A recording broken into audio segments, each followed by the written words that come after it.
पूर्णमदः पूर्णमिदं पूर्णात् पूर्णमुदच्यते पूर्णस्य पूर्णमादाय पूर्णमेवावशिष्यते। ओम शांति शांति शांति। ओम गुरुर्ब्रह्मा गुरुर्विष्णुर्गुरुर्देवो महेश्वरः गुरु साक्षात् परं ब्रह्म तस्मै श्री गुरवे नमः। यद्भावनादवापीयं प्रत्यक्षितिरनामया क्लेशः कर्माद्यसंस्पृष्टं तमीशं कञ्चना भजे। श्रीमत्पतञ्जलेस्तस्य पदद्वन्द्वमनिन्दितं वन्दे येन मनः काय वाचां शुद्धिरकार्यसौ। विद्यारत्नं मया लब्धं यत्कृपापारवारिधेः वन्दे तान् विबुधैर्वन्द्यान् वन्दकानन्ददान् गुरून्। श्रीमद्देशिकवक्त्राब्जान् निशम्याथ विलोड्यताम् पनीन्द्रभणिते काचित् वृत्तिरारभ्यते मया। ओम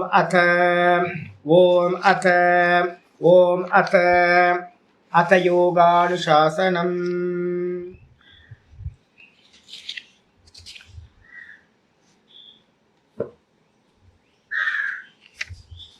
நம்ம பார்த்துக்கிட்டு இருக்கிறது யோக சூத்திரத்தில் விபூதி பாதம் சதாசிவ பிரம்மேந்திரர் எழுதின யோக விருத்தி பார்த்துக்கிட்டு இருக்கோம்.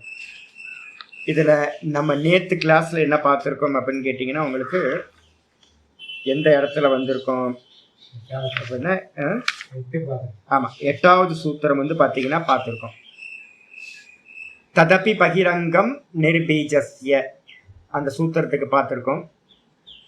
அப்போ நம்ம நேற்று பார்த்த பாடத்தில் என்ன இருக்குது அப்படின்னு கேட்டிங்கன்னா, பூர்வ அந்தரங்கம் பகிரங்கம் அப்படின்றது எப்படி எடுக்கணும் அப்படின்னா, சம்பிரஜாத சமாதிகள் எதெல்லாம் இருக்கோ ஏகாகிர சித்தத்தில் நடக்கக்கூடிய சம்பிரஜாத சமாதிகள், அந்த சம்பிரஜாத சமாதிகளுக்கு எல்லாத்துக்கும் பார்த்தீங்க அப்படின்னா தாரண தியான சமாதின்னு சொல்லக்கூடிய இந்த மூன்றும் பார்த்தீங்க அப்படின்னா சம்யமம்னு பேரு. இவைகள் அந்த சம்பிரஜாத சமாதிகளுக்கு என்னவா இருக்கு, அந்தரங்க சாதனங்களா சொல்லப்பட்டிருக்கு.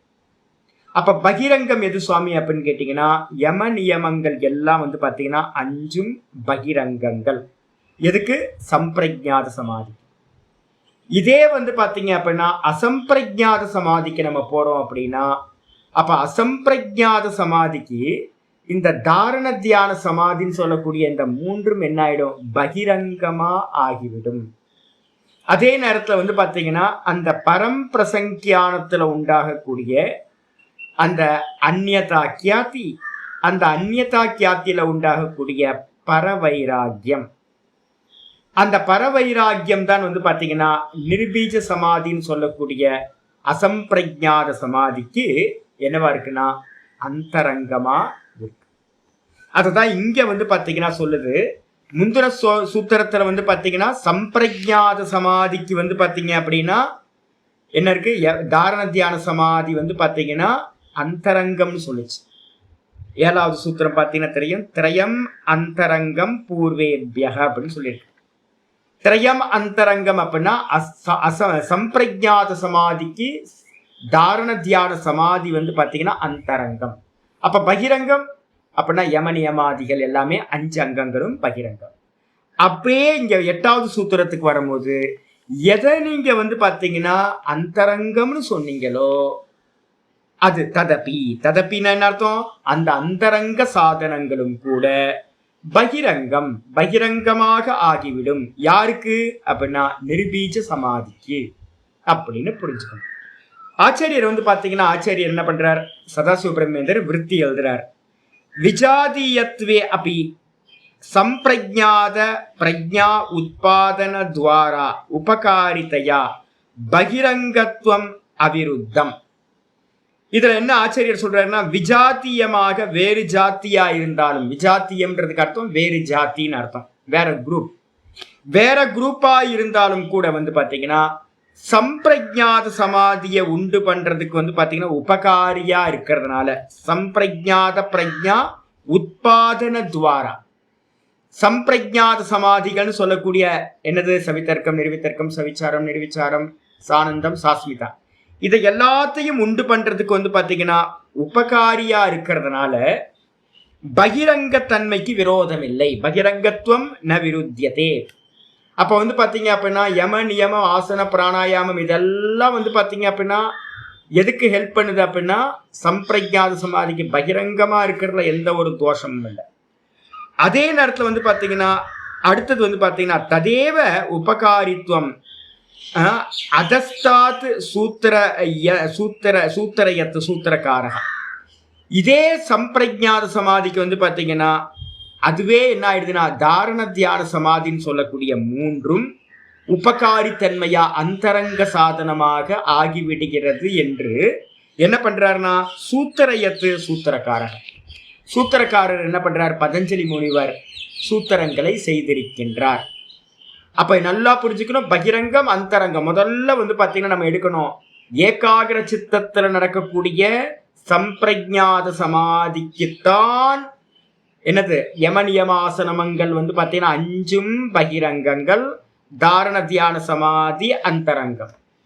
இது மாதிரி தான் வந்து பாத்தீங்க அப்படின்னா என்ன பண்ணியிருக்கார்? சூத்திரக்காரரும் சூத்திரம் செய்திருக்கார், ஏற்கனவே பண்ணியிருக்கார். ஏற்கனவே எங்க சுவாமி பண்ணார் அப்படின்னு கேட்டீங்கன்னா 1:20 வந்து பாத்தீங்கன்னா யோக சூத்திரம் 1:20 வந்து பாத்தீங்கன்னா சொல்லப்பட்டிருக்கு. ஸ்ரத்தா வீரிய ஸ்மிருதி சமாதி பிரஜா பூர்வக இதரேஷாம் அப்படின்னு ஒரு சூத்திரம் பண்ணப்பட்டிருக்கு.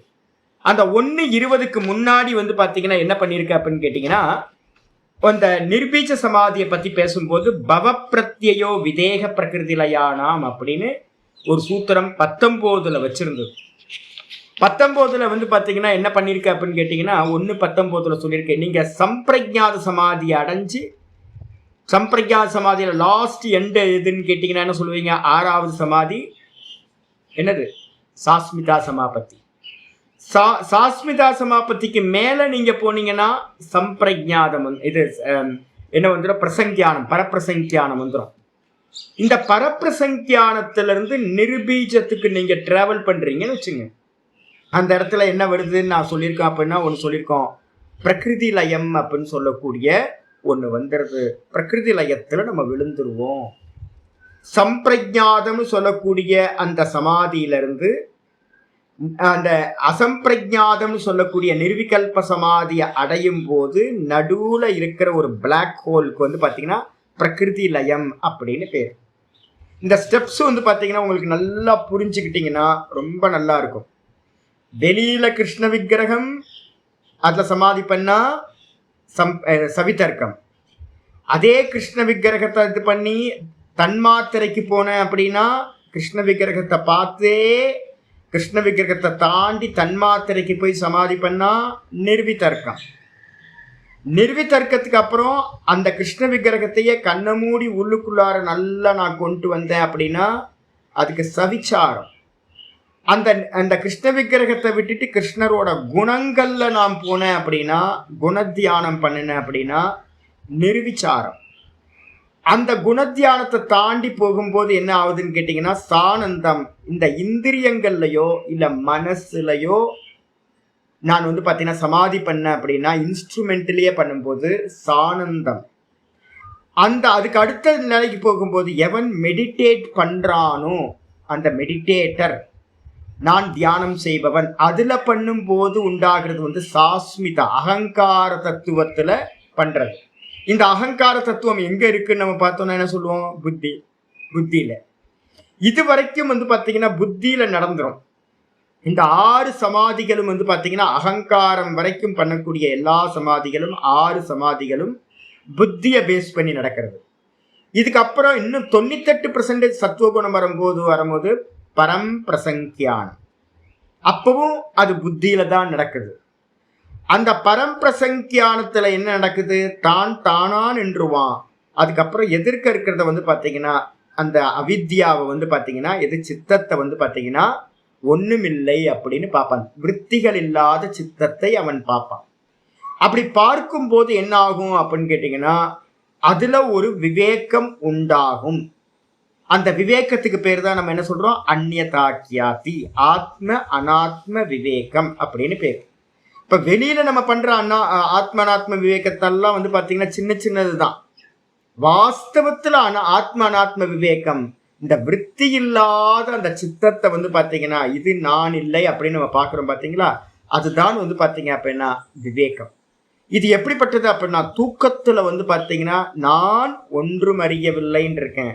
அப்ப அந்த சித்தத்துல வந்து பாத்தீங்கன்னா தூக்கத்துல இருக்கிற சித்தத்துல எந்த விருத்திகளும் இல்லை. இதே மாதிரி நிலை நமக்கு வந்து சமாதி அபியாசத்துல போகும்போது ஒருத்தருக்கு உண்டாகும்.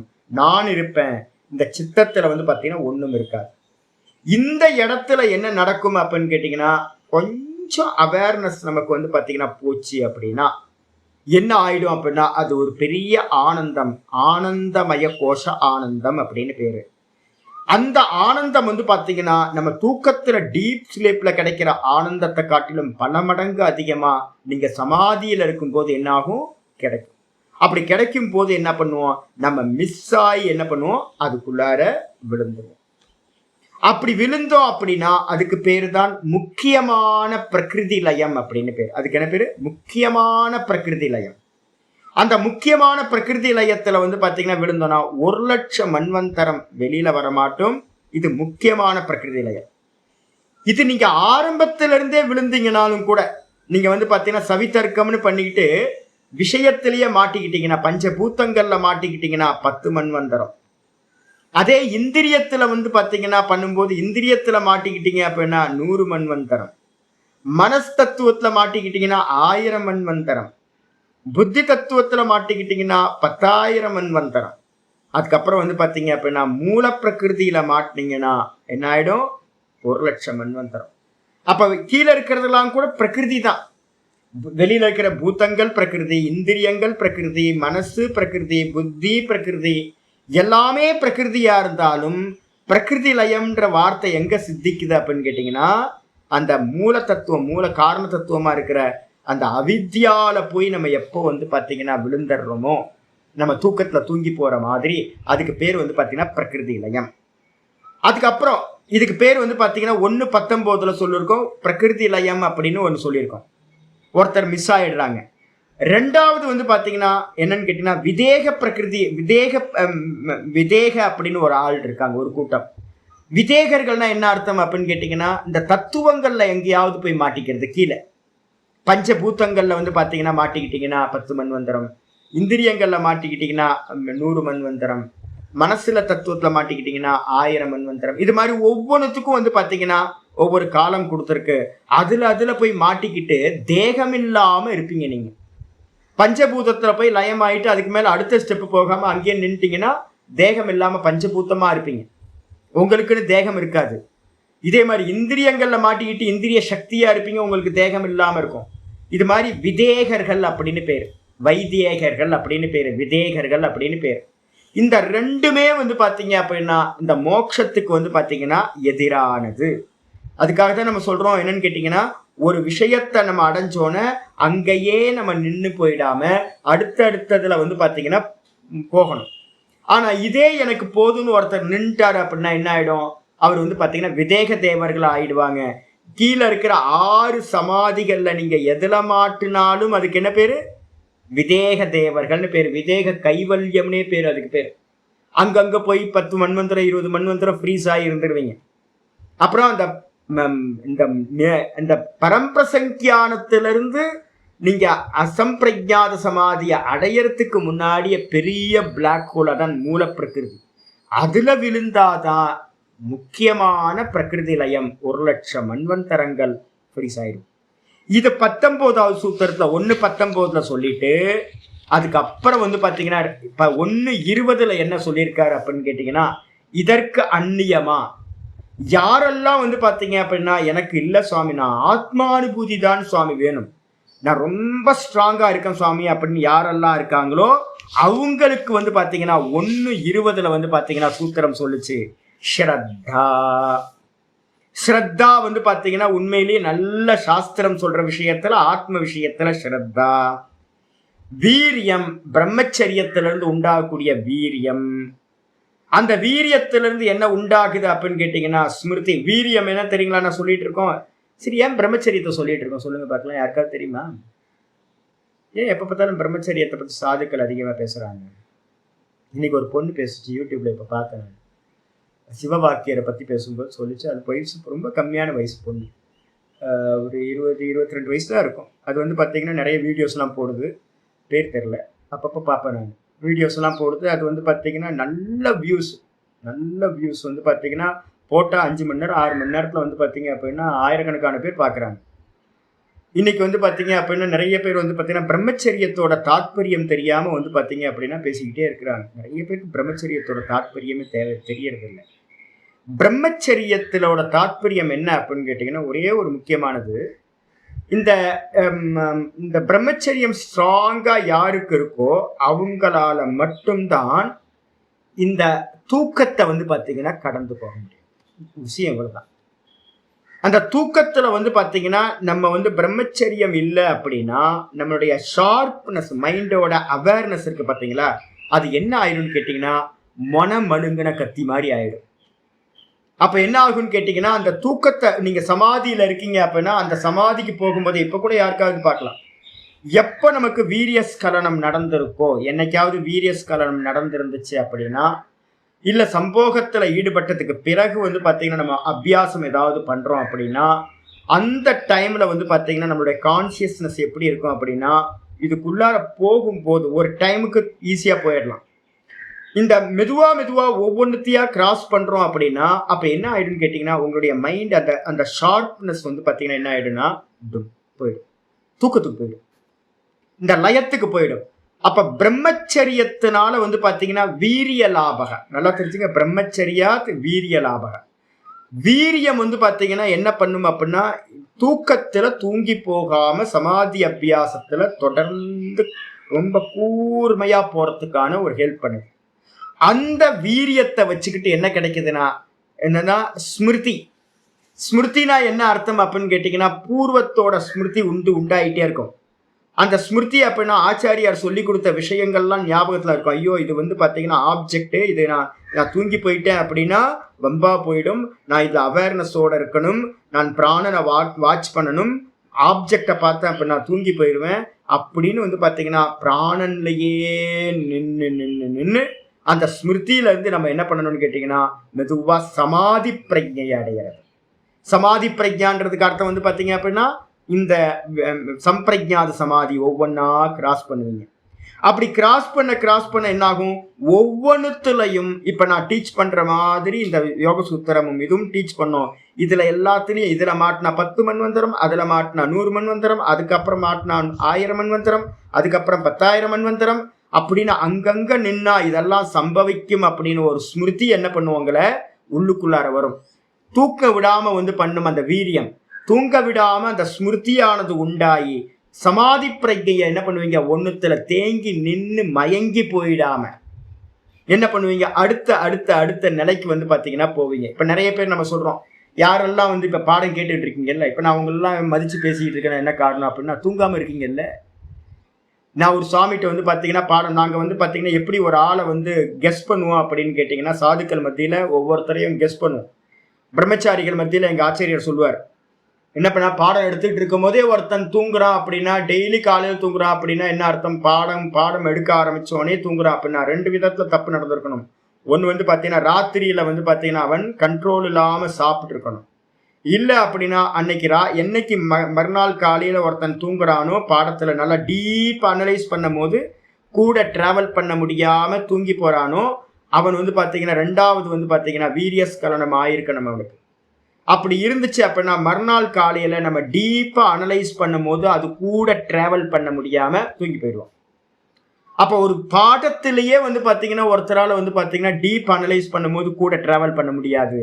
அப்ப நீங்க உள்ளுக்குள்ளார டிராவல் பண்றதுக்கு வந்து பாத்தீங்கன்னா ரொம்ப முக்கியமானது அந்த வீரியமோட இது. வீரிய லாபம் வந்து பாத்தீங்க அப்படின்னா ரொம்ப ஷார்ப். ஏன்னா ஒரு பக்கம் விழுந்தா விக்ஷேபம், ஒரு பக்கம் விழுந்தா லயம். இந்த வீரியஸ்கலனத்தினால உங்களை எங்க கொண்டுட்டு போகும் அப்படின்னா, நான் இப்ப ஏன் சொல்றேன்னு தெரியுங்களா, உங்களுக்கு எல்லாத்துக்கும் இது பிரத்யட்சமா தெரியணும். நம்ம ஆசனத்துல உட்கார்ந்து ஜபம் பண்ணிக்கிட்டு இருக்கும் போதே வந்து பாத்தீங்கன்னா ஒரு தூக்கம் இழுத்துக்கிட்டு போகுது அப்படின்னா நம்மளால வந்து அந்த ஜபத்துல தீவிரமா நிக்க முடியலன்னா பிரம்மச்சரியத்துல நமக்கு கோளாறு இருக்கு, அதை கொஞ்சம் கரெக்ஷன் பண்ணணும் அப்படின்னு அர்த்தம். அப்படி இல்லை அப்படின்னா ஃபுட்டில் வந்து பார்த்தீங்க அப்படின்னா நமக்கு வந்து கொஞ்சம் ப்ராப்ளம் பண்றோம் அப்படின்னு அர்த்தம். இந்த ரெண்டுத்துலையும் தான் இந்த முனை வந்து பார்த்தீங்கன்னா கத்தியோட முனை மழுங்கி போயிடும். இதை நீங்க வச்சுக்கிட்டீங்கன்னா தான் உங்களுக்கு வந்து பார்த்தீங்கன்னா நீங்க என்ன பண்ண முடியும், நினைவுக்கு வரும். நான் சொல்றது வந்து பார்த்தீங்கன்னா நினைவுக்கு வரும்.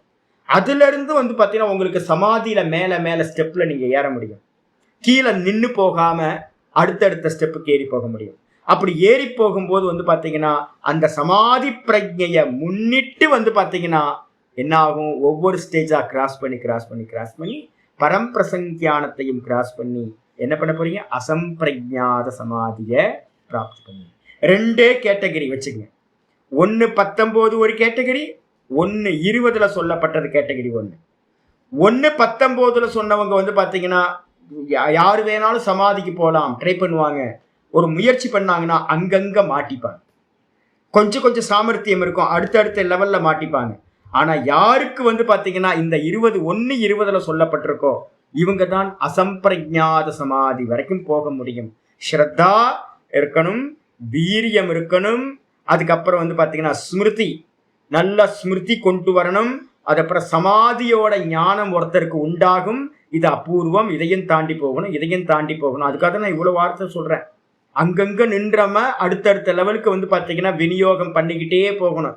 தாரண தியான சமாதிய அடுத்த ஸ்டேஜ் எது வரைக்கும் போகணும், தான்ல நிக்கிற வரைக்கும் எங்கேயும் நின்னுடக்கூடாது. இது ஞாபகத்துல இருந்துகிட்டே இருக்கணும்.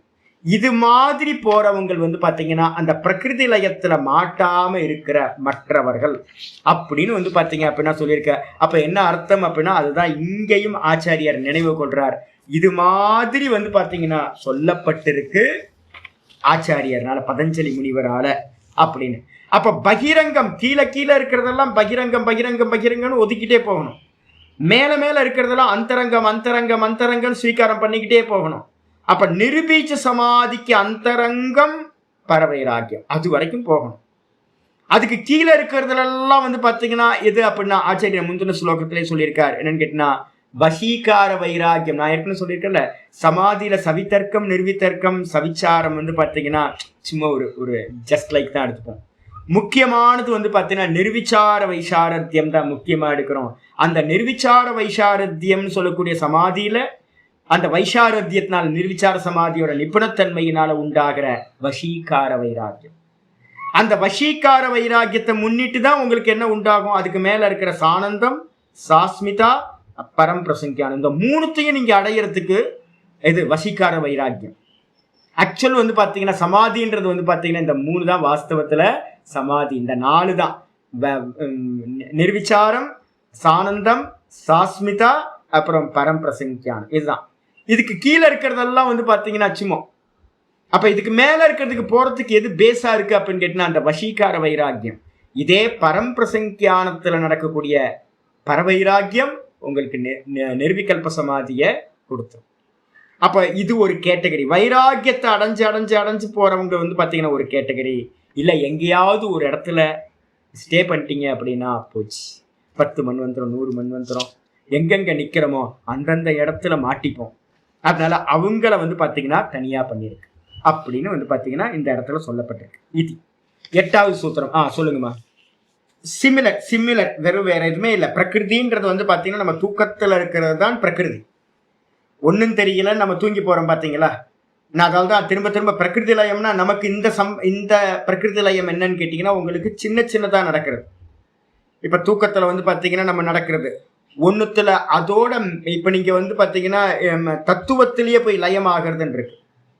நான் ஏற்கனவே பகவத்கீதையில வந்து பாத்தீங்கன்னா 7-4ன்னு ஒண்ணு சொல்லியிருக்கேன். நம்ம தத்துவங்கள் எப்படி சாங்கியத்துல எப்படி உற்பத்தி ஆச்சுன்னு பார்த்தோம்ல. பின்னா பிரகிருதி அஷ்டதா 8 விதமான பிரகிருதிகள் வந்து பாத்தீங்கன்னா இருக்கு. பிரகிருதினா என்ன அர்த்தம் அப்படின்னு கேட்டீங்கன்னா 8 விதமான பிரகிருதியை வந்து பாத்தீங்கன்னா 7வது அத்தியாயம் பகவத்கீதையில 4வது ஸ்லோகம் பார்த்திருக்கோம். நேத்து கூட நான் என்ன பண்ணியிருக்கேன் அப்படின்னு கேட்டீங்கன்னா நேற்று விபூதி யோகத்துல வந்து நான் சொல்லும் போதே உங்களுக்கு தத்துவங்களை பத்தி ஒவ்வொன்றா பார்த்தோம். என்ன தத்துவங்கள்? பஞ்ச தன்மாத்திரைகள். பஞ்ச தன்மாத்திரைகள் பஞ்சபூத்தங்கள் சொல்றோம்ல. இது ஸ்தூல பூத்தங்கள் சூக்ஷ்ம பூத்தங்கள் மொத்தம் 2 இருக்கு. அப்ப பஞ்சபூத்தங்கள், அதுக்கப்புறம் மனசு புத்தி அகங்கார தத்துவம், அதுக்கப்புறம் அவ்வியக்த தத்துவம் 4 இருக்கு. மனசு தத்துவம் இருக்கு, புத்தி தத்துவம் இருக்கு, புத்தியில அகங்கார தத்துவம் இருக்கு. இது எல்லாத்துக்கும் காரணமா இருக்கிற மூல பிரகிருதி, அவ்வியக்தம் சொல்லக்கூடிய மூல பிரகிருதி இருக்கு. இது எல்லாம் பாத்தீங்க அப்படின்னா என்னன்னு கேட்டீங்கன்னா 8 தத்துவங்களா பாத்தீங்கன்னா சொல்லப்பட்டிருக்கு. அப்ப 8 தத்துவங்கள்ல பாத்தீங்கன்னா நீங்க எதுலெல்லாம் மாற்றீங்களோ அதுல எல்லாம் பாத்தீங்கன்னா என்ன ஆகும், உங்களுக்கு ஃப்ரீஸ் ஆயிடுவீங்க. இப்ப மெடிடேஷன்னா என்ன அர்த்தம்? தாரண தியான சமாதி. அப்ப தாரண தியான சமாதி பண்ணும்போது அந்தந்த தத்துவங்கள்ல நீங்க என்ன ஆயிடுறீங்க, மெர்ஜாய் இருப்பீங்க. மெர்ஜாய் போகும்போதெல்லாம் அந்த கால அளவு அந்தந்த தத்துவத்துக்கு ஏற்ற மாதிரி நீங்க ஃப்ரீஸ் ஆகி 10 மன்வந்தரம் 100 மன்வந்தரம் இருப்போம். இதுல உச்சம் பாத்தீங்கன்னா அவ்வியக்தம் சொல்லக்கூடிய அவ்யாக்கிருதத்துல போய் லயமாகிறது. இப்ப நம்ம தூக்கத்துல பாத்தீங்கன்னா சொல்றோமே, இது பாத்தீங்கன்னா 4 மணி நேரம் நீங்க தூங்குறது தெரியுமா? நான் இன்னைக்கு பெனட்ரெயில் சாப்பிட்டேன் நேற்று நைட்டு. பெனட்ரெயில் சாப்பிட்டதுக்கு அப்புறம் பாத்தீங்கன்னா அவ்வளோ இது எதுவுமே தெரியாம பாத்தீங்கன்னா நல்லா ஒரு 4 மணி நேரம் 3 மணி நேரம் நல்லா தூங்கி போனேன். 11 மணில இருந்து ஒரு 2:30 மணி வரைக்கும் என்ன நடந்துச்சுன்னே தெரியாது. நல்ல டீப் ஸ்லீப். அந்த இடத்துல பாத்தீங்கன்னா டைம் ஸ்பேஸ் மேட்டர் இந்த 3மே இல்லை. அந்த டைம் ஸ்பேஸ் மேட்டர் இல்லாததுக்கு பேர் தான் என்ன பேரு அப்படின்னா அவ்வியக்தம் அப்படின்னு பேரு, அவ்யாக்கிருதம் அப்படின்னு பேரு. எந்த இடத்துல டைம் ஸ்பேஸ் மேட்டர் இல்லையோ அதுக்கு பேர் பாத்தீங்கன்னா அவ்யாக்கிருதம். தேச கால வஸ்து சூன்யக, தேச கால வஸ்து சூன்யக அவ்யாக்கிருதம். இந்த 3ம் பாத்தீங்கன்னா இல்லாத நிலைக்கு பேர் தான் அவ்யாக்கிருதம். தூக்கத்துல டீப் ஸ்லீப்ல தேசம் இல்லை, காலம் இல்லை, எந்த ஒரு வஸ்துவும் இல்லை. இப்போ சொல்ல போறோம். இப்போ இதுலயே உங்களுக்கு பாத்தீங்கன்னா எதுல வரப்போகுது அப்படின்னா ஏதோ ஒரு பாடத்திலேயே இப்போ உங்களுக்கு வரப்போகுது. அப்போ பாத்தீங்கன்னா தூக்கமும் பாத்தீங்கன்னா அவ்யாக்கிருத அவஸ்தையும் தூக்கமும் ரெண்டும் சிமிலர். உங்களுக்கு நாளைக்கு பாடத்திலே வரப்போகுது. நாளைக்கு பாத்தீங்கன்னா பகவத்கீதை ஆரம்பிக்க போறேன்ல, மாண்டூக்கிய உபனிஷத்தோட 3வது மந்திரம் நான் உங்களுக்கு சொல்ல போறேன் நாளைக்கு. இன்னைக்கே சொல்லியிருக்க வேண்டியது, இன்னைக்கு சொல்லியிருந்தேன்னா காலையில சொல்லியிருந்தேன்னா இப்போ உங்களுக்கு இந்த பாடம் கிளியரா இருந்திருக்கும். அது ரொம்ப கிளியரா சொல்லுது. நம்ம தூங்குற தூக்கமும் அவ்யாக்கிருதம்னு சொல்லக்கூடிய மூல பிரகிருதின்னு சொல்லக்கூடிய சிருஷ்டிக்கு முன்னாடி இருக்கிறதும் ரெண்டும் ஒண்ணு. நம்ம தூக்கம் பாத்தீங்கன்னா 2 மணி நேரம் 3 மணி நேரத்துக்குள்ளார நம்ம என்ன பண்றோம், கர்மத்தினால நம்ம வெளியில வந்துடுறோம். இதே நீங்க அந்த அவ்யாக்கிருதத்தையே சமாதி பண்றீங்க, தாரண தியான சமாதி பண்றீங்கன்னு வச்சுங்க, உட்கார்ந்து இருந்து புத்தி தத்துவத்தை கிராஸ் பண்ணும் போது புத்தி தத்துவத்துல தாரண தியான சமாதி பண்ணி அந்த புத்தி தத்துவத்துல இருந்து அடுத்த லெவல் போகிறதுக்கு முன்னாடி நீங்க அதுல உளுந்துடுறீங்கன்னு வச்சுங்க தூக்கத்துல. அப்போ எப்படி இருக்கிறது அப்படின்னு கேட்டீங்கன்னா 1,00,000 மன்வந்தரங்கள் தூங்கி போயிடும். இதுதான் வித்தியாசம். நம்ம தூங்குறது 3 மணி நேரம் 4 மணி நேரத்துல வேக்கப் ஆயிடுறோம். இதே புத்தி தத்துவத்தை தாரண தியானம் பண்ணி அந்த புத்தி தத்துவத்துல இருந்து சொரூபத்துக்கு போகாம நடுவில் அந்த பிளாக் ஹோல்ல விழுந்துட்டோம் அப்படின்னா 1,00,000 மன்வந்தரம் ஃப்ரீஸ் ஆயிட்டோம். இப்ப நீங்க தூங்கிட்டு இருக்கும்போது என்ன ஆயிட்டீங்கன்னு சொல்லுவீங்க, ஃப்ரீஸ் தான். அந்த இடத்துல எந்த ஒரு காரியமும் இல்லைல்ல, எந்த ஆக்ஷனும் இல்லை, நீங்க யாருன்னு தெரியல, ஒண்ணுமே தெரியல. அப்ப தண்ணி பாத்தீங்கன்னா ஃப்ரீஸ் ஆகி எப்படி பாத்தீங்கன்னா ஐஸ் கட்டி மாதிரி ஆயிடுதோ அதே மாதிரி நம்மளோட நிலையும் அங்க இருக்கு. இதான் பிரகிருதி லயத்தோட முக்கியமானது. இதே நேரத்துல விதேகர்னா என்ன அர்த்தம் அப்படின்னா, விதேக தேவர்கள்னா என்ன அர்த்தம் அப்படின்னா, விதேக தேவர்னா இப்ப நான் பாத்தீங்கன்னா ஒரு விக்கிரகத்தை நான் வைக்கிறேன். அந்த விக்கிரகத்தோட என்ன பண்ணணும், நான் கிருஷ்ணன் அப்படின்னு பாவிச்சுக்கிட்டு நான் அடுத்தடுத்த லெவலுக்கு போனா நல்லா இருக்கும். நான் அந்த கிருஷ்ண விக்கிரகத்தோட பூத்தங்களோட ஒன்னாயிட்டேன்னா என்ன ஆயிடும், ஸ்தூல பூத்தம் இருக்குல்ல, அந்த கிருஷ்ணர் விக்கிரகம்ன்றது பிருத்திவி தத்துவம். அந்த பிருத்திவி தத்துவத்தோட நான் பாத்தீங்கன்னா மெர்ஜ் ஆயிட்டேன் அப்படின்னா என்ன ஆயிடும்னு கேட்டீங்கன்னா அது ஒரு காலத்துக்கு நீங்க ஃப்ரீஸ் ஆகியே கிடப்பீங்க பாடி இல்லாம. அதுக்கப்புறம் ஒருவேளை அதையும் தாண்டி தன்மாத்திரைக்கு போய் ஒருத்தர் மாட்டிக்கிறாரு அப்படின்னா, தன்மாத்திரையில நிர்வித்தர்க்கம் சொல்றோம் பார்த்தீங்களா, தன்மாத்திரையில போய் மாட்டிக்கிட்டீங்க அப்படின்னா திரும்ப நீங்க வரமாட்டீங்க. அது ஒரு டைமுக்கு பாத்தீங்கன்னா 100 மன்வந்தரம் 1000 மன்வந்தரம் அப்படின்னு ஃப்ரீஸ் ஆயிடுவீங்க. அங்கேயும் உங்களுக்கு பாடி இருக்காது, அந்த தத்துவத்துல மெர்ஜா இருப்பீங்க. அதுக்கு பேரு விதேக தேவர்கள் அப்படின்னு பேர், தேகம் இல்லாத தேவர்கள். எப்படி பாத்தீங்கன்னா கர்மகாண்டம் பண்ணி ஒரு சோமயாகமோ ஏதோ ஒண்ணு பண்ணி சொர்க்கலோகத்துல ஒரு தேவ பதவியை அடையிறோமோ, அங்க அக்னி சரீரம் இருக்கும், தேவர்களுக்கெல்லாம் சரீரம் இருக்கு. ஆனா இப்போ நம்ம சொல்ற இந்த தத்துவத்துப்படி போறவங்களுக்கு வந்து பாத்தீங்கன்னா என்ன இருக்காது, சரீரம் இருக்காது. அந்தந்த தத்துவங்கள்ல என்ன பண்ணிருப்பாங்கன்னா மெர்ஜ் ஆயிருப்பாங்க. இப்ப பிருத்திவி தத்துவத்துல வந்து பாத்தீங்கன்னா லட்சக்கணக்கான பேர் வந்து பாத்தீங்கன்னா மாட்டிக்கிட்டு இருப்பாங்க இப்போ.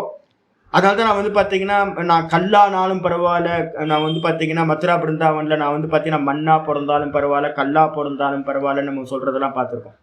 நான் வந்து அடியார்கள் ஏறி போற படியா இருந்தா கூட பரவாயில்ல அப்பெல்லாம் நம்ம சொல்றோம் பாத்தீங்களா. இதுலன்னா என்ன அர்த்தம்னு கேட்டீங்கன்னா, கல்லு மண்ணு இதுலெல்லாம் ஜீவர்கள் என்ன இருக்காங்க, ஃப்ரீஸ் ஆகி இருப்பார்கள். அதான் புரிஞ்சுக்கணும். இதே மாதிரி அடுத்தடுத்தது இந்திரியங்களை தாரணம் பண்ணிட்டு இருக்கும் போதே உங்களுக்கு ஒவ்வொன்றுத்திலையும் தாரணம் அதிகமாக அதிகமாக தியான சமாதி ஒவ்வொன்றுத்திலையும் ஆனந்தத்தோட எல்லை வந்து பாத்தீங்கன்னா அதிகமாயிட்டே போகும். இப்ப அந்த ஆனந்தத்தை வந்து பாத்தீங்கன்னா உங்களுக்கு வைராக்கியம் வராம நீங்க மழுங்கி போயிட்டீங்கன்னு வச்சுங்க. ஒரு பொங்கல் சாப்பிட்டாவே நம்ம தூங்கி போயிடுறோம் சாமி. ஷார்ப்பா வந்து புத்தி இருக்க மாட்டேங்குது. ஒரு பொங்கலும் வடையும் உளுந்த வடையும் காலையில ஒரு பொங்கலையும் சாப்பிட்டா அவ்வளவுதான், காலி முடிஞ்சு போச்சு. ஒரு அவள் சாப்பிட்டாவே பயமா இருக்கு. அவள் சாப்பிட்டாவே காலையில வந்து பாத்தீங்கன்னா தூக்கம் வந்துடுது. ஒரு தயிர் சாப்பிட்டோம் அப்படின்னா, ஒரு லோட்டா தயிர், எருமை மாட்டு தயிர் சாப்பிட்டோம் அப்படின்னா தூங்கி போயிடுறோம். அந்த தூக்கம் வந்து என்ன பண்ணுது அப்படின்னு கேட்டா, உங்களை மெதுவா அந்த ஆனந்தம் வந்து பாத்தீங்கன்னா உங்களை என்ன பண்ணுது, ஆக்கிரமிச்சிருக்கு உங்களுக்கு. அப்போ இதுல எல்லாத்துலயும் நீங்க என்ன பண்ணணும், இந்த யோக மெத்தட்ல சொல்லக்கூடிய இந்த விதேக பிரகிருதி லயத்திலையும் மாட்டாம, அதே நேரத்துல இந்த பிரகிருதி லயத்திலையும் மாட்டாம இருக்கிற வேற ஒரு ரூட் என்னன்னு கேட்டீங்கன்னா, ஸ்ரத்தா வீரிய, அதான் இங்க சொல்லியிருக்க ஆச்சாரிய, ஸ்ரத்தா வீரிய ஸ்மிருதி சமாதி பிரஜா பூர்வக இதரேஷாம். அப்ப நிர்குணத்தை அடையறதுக்கான, ஆத்மாவை அடையறதுக்கான மார்க்கம் இதை எல்லாத்தையும் கிராஸ் பண்ணி போகக்கூடிய வைராக்கியம் இருக்கணும். அதனால்தான் நம்ம சொல்லியிருக்க என்னன்னு கேட்டீங்கன்னா, உங்களுக்கு வைராக்கியம் வந்து வசீகார வைராக்கியம் சொல்லக்கூடிய அப்பர வைராக்கியமும் அதுக்கப்புறம் பர வைராக்கியமும், இந்த ரெண்டும் தான் உங்களுக்கு வந்து பாத்தீங்கன்னா மேல கொண்டுட்டு போய் உங்களை அனுபூதிக்கு பண்ண வைக்கும். இல்லைன்னா கீழே வந்து பாத்தீங்கன்னா ஆனந்தம், அவ்வளோ ஆனந்தம், அவ்வளோ ஆனந்தம். அதனால வந்து பாத்தீங்கன்னா பரிபூர்ணமான என்னன்னு கேட்டீங்கன்னா அபியாச வைராக்கியாபியாம் தன்னிரோத, முக்கியமானது வைராக்கியம் தான். அதனால்தான் நம்ம ரொம்ப தெளிவா சொல்றோம் வைராக்கியம். இதே வந்து பாத்தீங்கன்னா ஒரு சூத்திரம் ஒண்ணு வச்சிருக்கோம், வைராக்கியாத் பிரகிருதி லயகான்னு ஒரு சூத்திரம் இருக்கு. நான் ஏற்கனவே உங்களுக்கு சொல்லியிருக்கேன். வெறும் வைராக்கியம் இருந்துச்சுன்னா என்ன சுவாமி நடக்கும் அப்படின்னு கேட்டீங்கன்னா, நார்த் இந்தியால போனீங்க அப்படின்னா நிறைய நாகா சாதுக்களை வந்து பாத்தீங்கன்னா இமயமலையில அங்கங்க பார்க்கலாம். எங்கெங்கயோ இருப்பாங்க. துங்கநாத்துன்னு ஒரு ஏரியா இருக்கு. துங்கநாத்துக்கு வந்து பாத்தீங்க அப்படின்னா போனீங்கன்னா அங்க வந்து பாத்தீங்கன்னா ஒரு 4 பேர் வந்து பாத்தீங்கன்னா எந்த ஒரு சித்தாந்தம் இருக்காது, ஆனா வைராக்கியம் பூர்ணமா இருக்கும். நான் வந்து பாத்தீங்க அப்படின்னா யமுனோத்திரி போற வழியில வந்து பாத்தீங்கன்னா 2-3 சாதுக்களை காட்டுக்குள்ளார பார்த்தேன். இலதலையை சாப்பிட்டுட்டு இருக்காங்க. எதுவுமே இருக்காது, ஆட்களே இருக்க மாட்டாங்க. எப்படி ஜீவிக்கிறாங்கன்னே தெரியாது. கொஞ்சோண்டு கஞ்சா மட்டும் இருக்கும். கஞ்சாவை தான் எல்லா இடத்துலையும் விளையுது. அந்த கஞ்சாவை மட்டும் வச்சிருப்பாங்க. குளூருக்கு வந்து பாத்தீங்கன்னா அந்த கஞ்சா வந்து அடிச்சாதான் இதா இருக்கும். மற்றபடி ஃபுட்டு கிடைக்காது. இலதலையை சாப்பிட்டுட்டு குரங்கு சாப்பிட்றதெல்லாம் சாப்பிட்டுக்கிட்டு வந்து பாத்தீங்கன்னா ஜீவிப்பா. அவ்வளோ வைராக்கியம் வந்து பாத்தீங்கன்னா இருக்கும். சரி, வைராக்கியத்தினால என்ன சுவாமி கிடைக்கும் அப்படின்னு கேட்டீங்கன்னா, வைராக்கியா பிரகிருதி லயா. அப்ப வைராக்கியத்தினால பிரகிருதி லயம் கிடைக்கும். இப்போ உங்களுக்கு சொல்லி கொடுத்துட்டு இருக்க இந்த ஞானத்தை ஏன் நான் வந்து அவசரப்பட்டு இப்ப நான் எல்லாத்தையும் நிப்பாட்டிட்டு அனுஷ்டானத்துக்கு போலாமா? இல்ல. நாங்க ஏன் திரும்ப திரும்ப சிரவணத்துக்கு அதிக காலம் கொடுக்குறோம், மனனத்துக்கு அதிக காலம் கொடுக்குறோம் அப்படின்னா அந்த ஸ்மிருதி உண்டாகிறதுக்கு. உங்களுக்குள்ளார வந்து அந்த ஸ்புரணம் வந்து பாத்தீங்கன்னா உண்டாகணும். ஆத்மஸ்புரணம் வந்து பாத்தீங்கன்னா நல்லா உண்டாகணும்.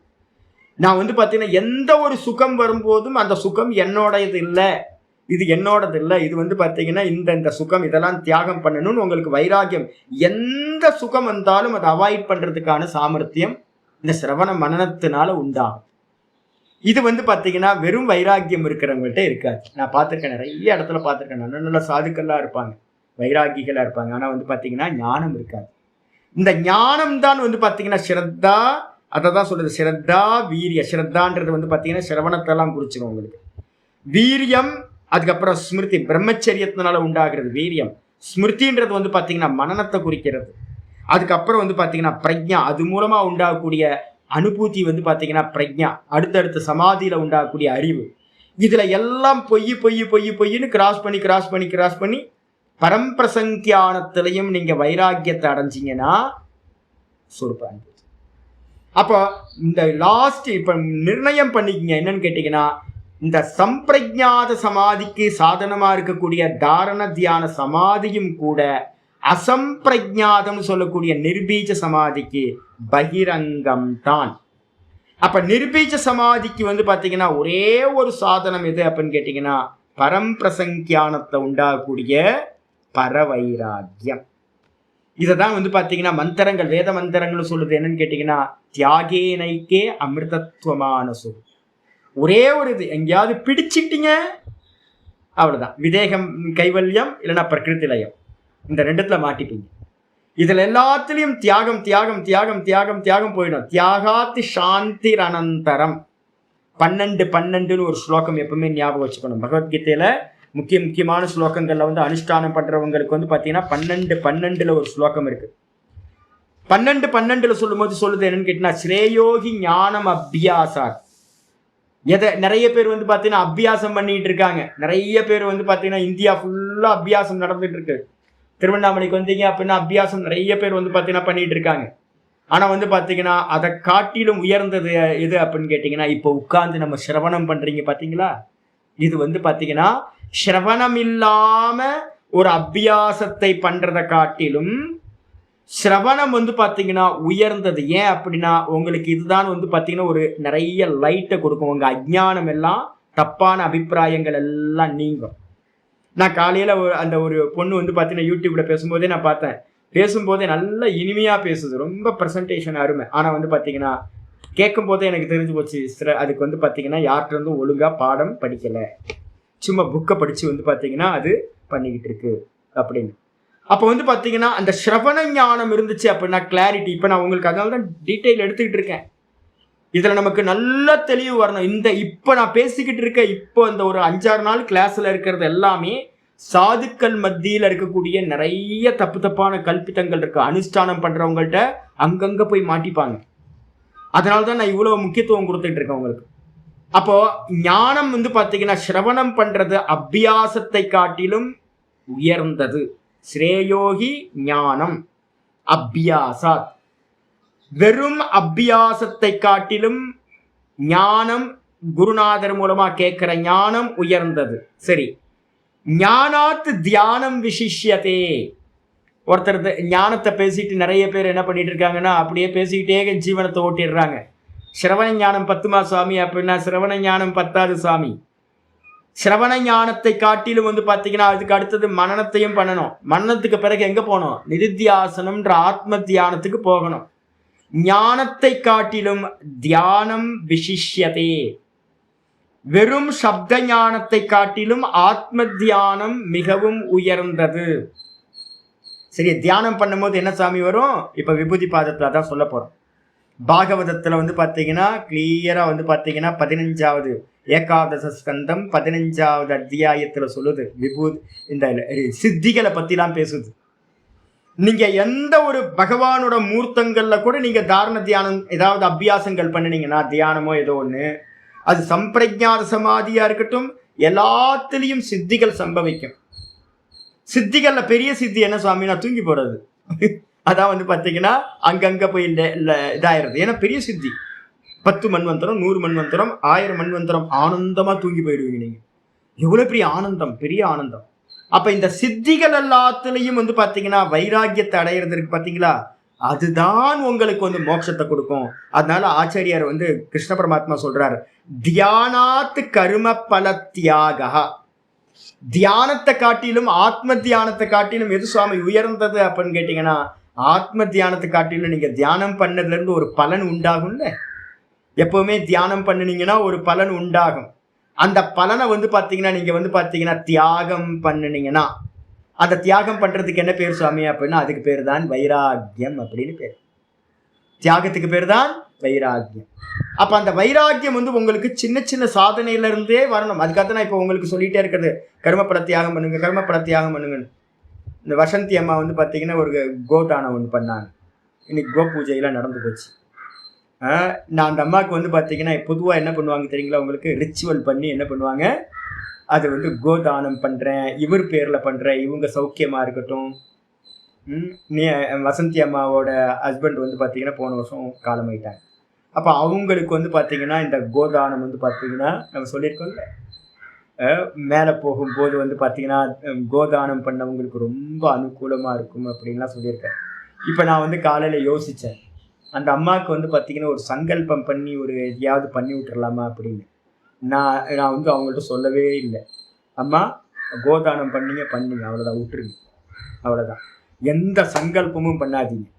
ஏன்னு கேட்டிங்கன்னா தியாகம்ன்றது வந்து பார்த்தீங்கன்னா சங்கல்பம் இல்லாமல் அந்த கர்மத்தை பண்ணினீங்கன்னா அவ்வளோதான், போய் சேர வேண்டிய இடத்துக்கு எப்படிப்போ அது போயிடும். அதை நம்ம சங்கல்பம் பண்ணுறோம் அப்படின்னா மாட்டிப்போம். அப்போ சின்ன சின்ன விஷயத்துலேருந்தே நம்ம என்ன பண்ணணும்னு கேட்டிங்கன்னா, இப்போ நாங்கள் எங்கேயாவது யாருக்காவது எதாவது பண்ணுறோன்னு வச்சுங்களேன். இப்போ நான் வெளில போகிறேன், சாதுக்கள் என்ன பண்ணுவாங்க, நான் எதாவது டீ சாப்பிட்டு எதாவது வைக்கிறேன்னா என்னோட கிளாஸை வாங்குறதுக்கு தயாராக 2 பேர் நிற்பாங்க. நான் ஒரு காரியத்தையும் யார்ட்டையும் ஏவவே மாட்டேன். நான் அதை எப்போவுமே சொல்லுவேன், என்னன்னு கேட்டிங்கன்னா, என் கையிலேருந்து எதையாவது நான் பண்ணிட்டேன்னா அதுக்கப்புறம் அதுக்கும் எனக்கு எந்த சம்மந்தமும் இல்லை. அதுலேருந்து ரீகெயினாக ஏதாவது எனக்கு ரிட்டர்ன் கிடைக்குமா அப்படின்னு ஒரு துளி கூட எதிர்பார்க்கக்கூடாது. அப்போ என்ன பண்ணணும்னு கேட்டிங்கன்னா, சின்ன சின்ன விஷயத்துலேருந்தே அந்த நிஷ்காமியம்னு வந்துக்கிட்டே இருந்துச்சு அப்படின்னா, நீங்கள் அனுஷ்டானத்தில் போய் உட்காரும் போது என்ன பண்ணுவீங்க, எந்த பலனையும் வந்து பார்த்தீங்கன்னா கெயின் எதிர்பார்க்க மாட்டீங்க. அந்த கெயின் எதிர்பார்க்காம நீங்கள் வந்து அனுஷ்டானம் பண்ண பண்ண பண்ண பண்ண என்ன ஆகும், எல்லா விஷயங்களையும் ஓவர் கம் பண்ணிட்டு கிராஸ் பண்ணி போவீங்க. தியாகம், இதுதான் பேரு தியாகம். அப்ப நீங்க பண்ற எல்லா கருமத்திலையும் உங்களுக்கு கர்மப்பல தியாகம் சம்பவிச்சதுன்னா என்ன ஆகும் சாமி அப்படின்னா, தியாகாத்து சாந்தி அனந்தரம்.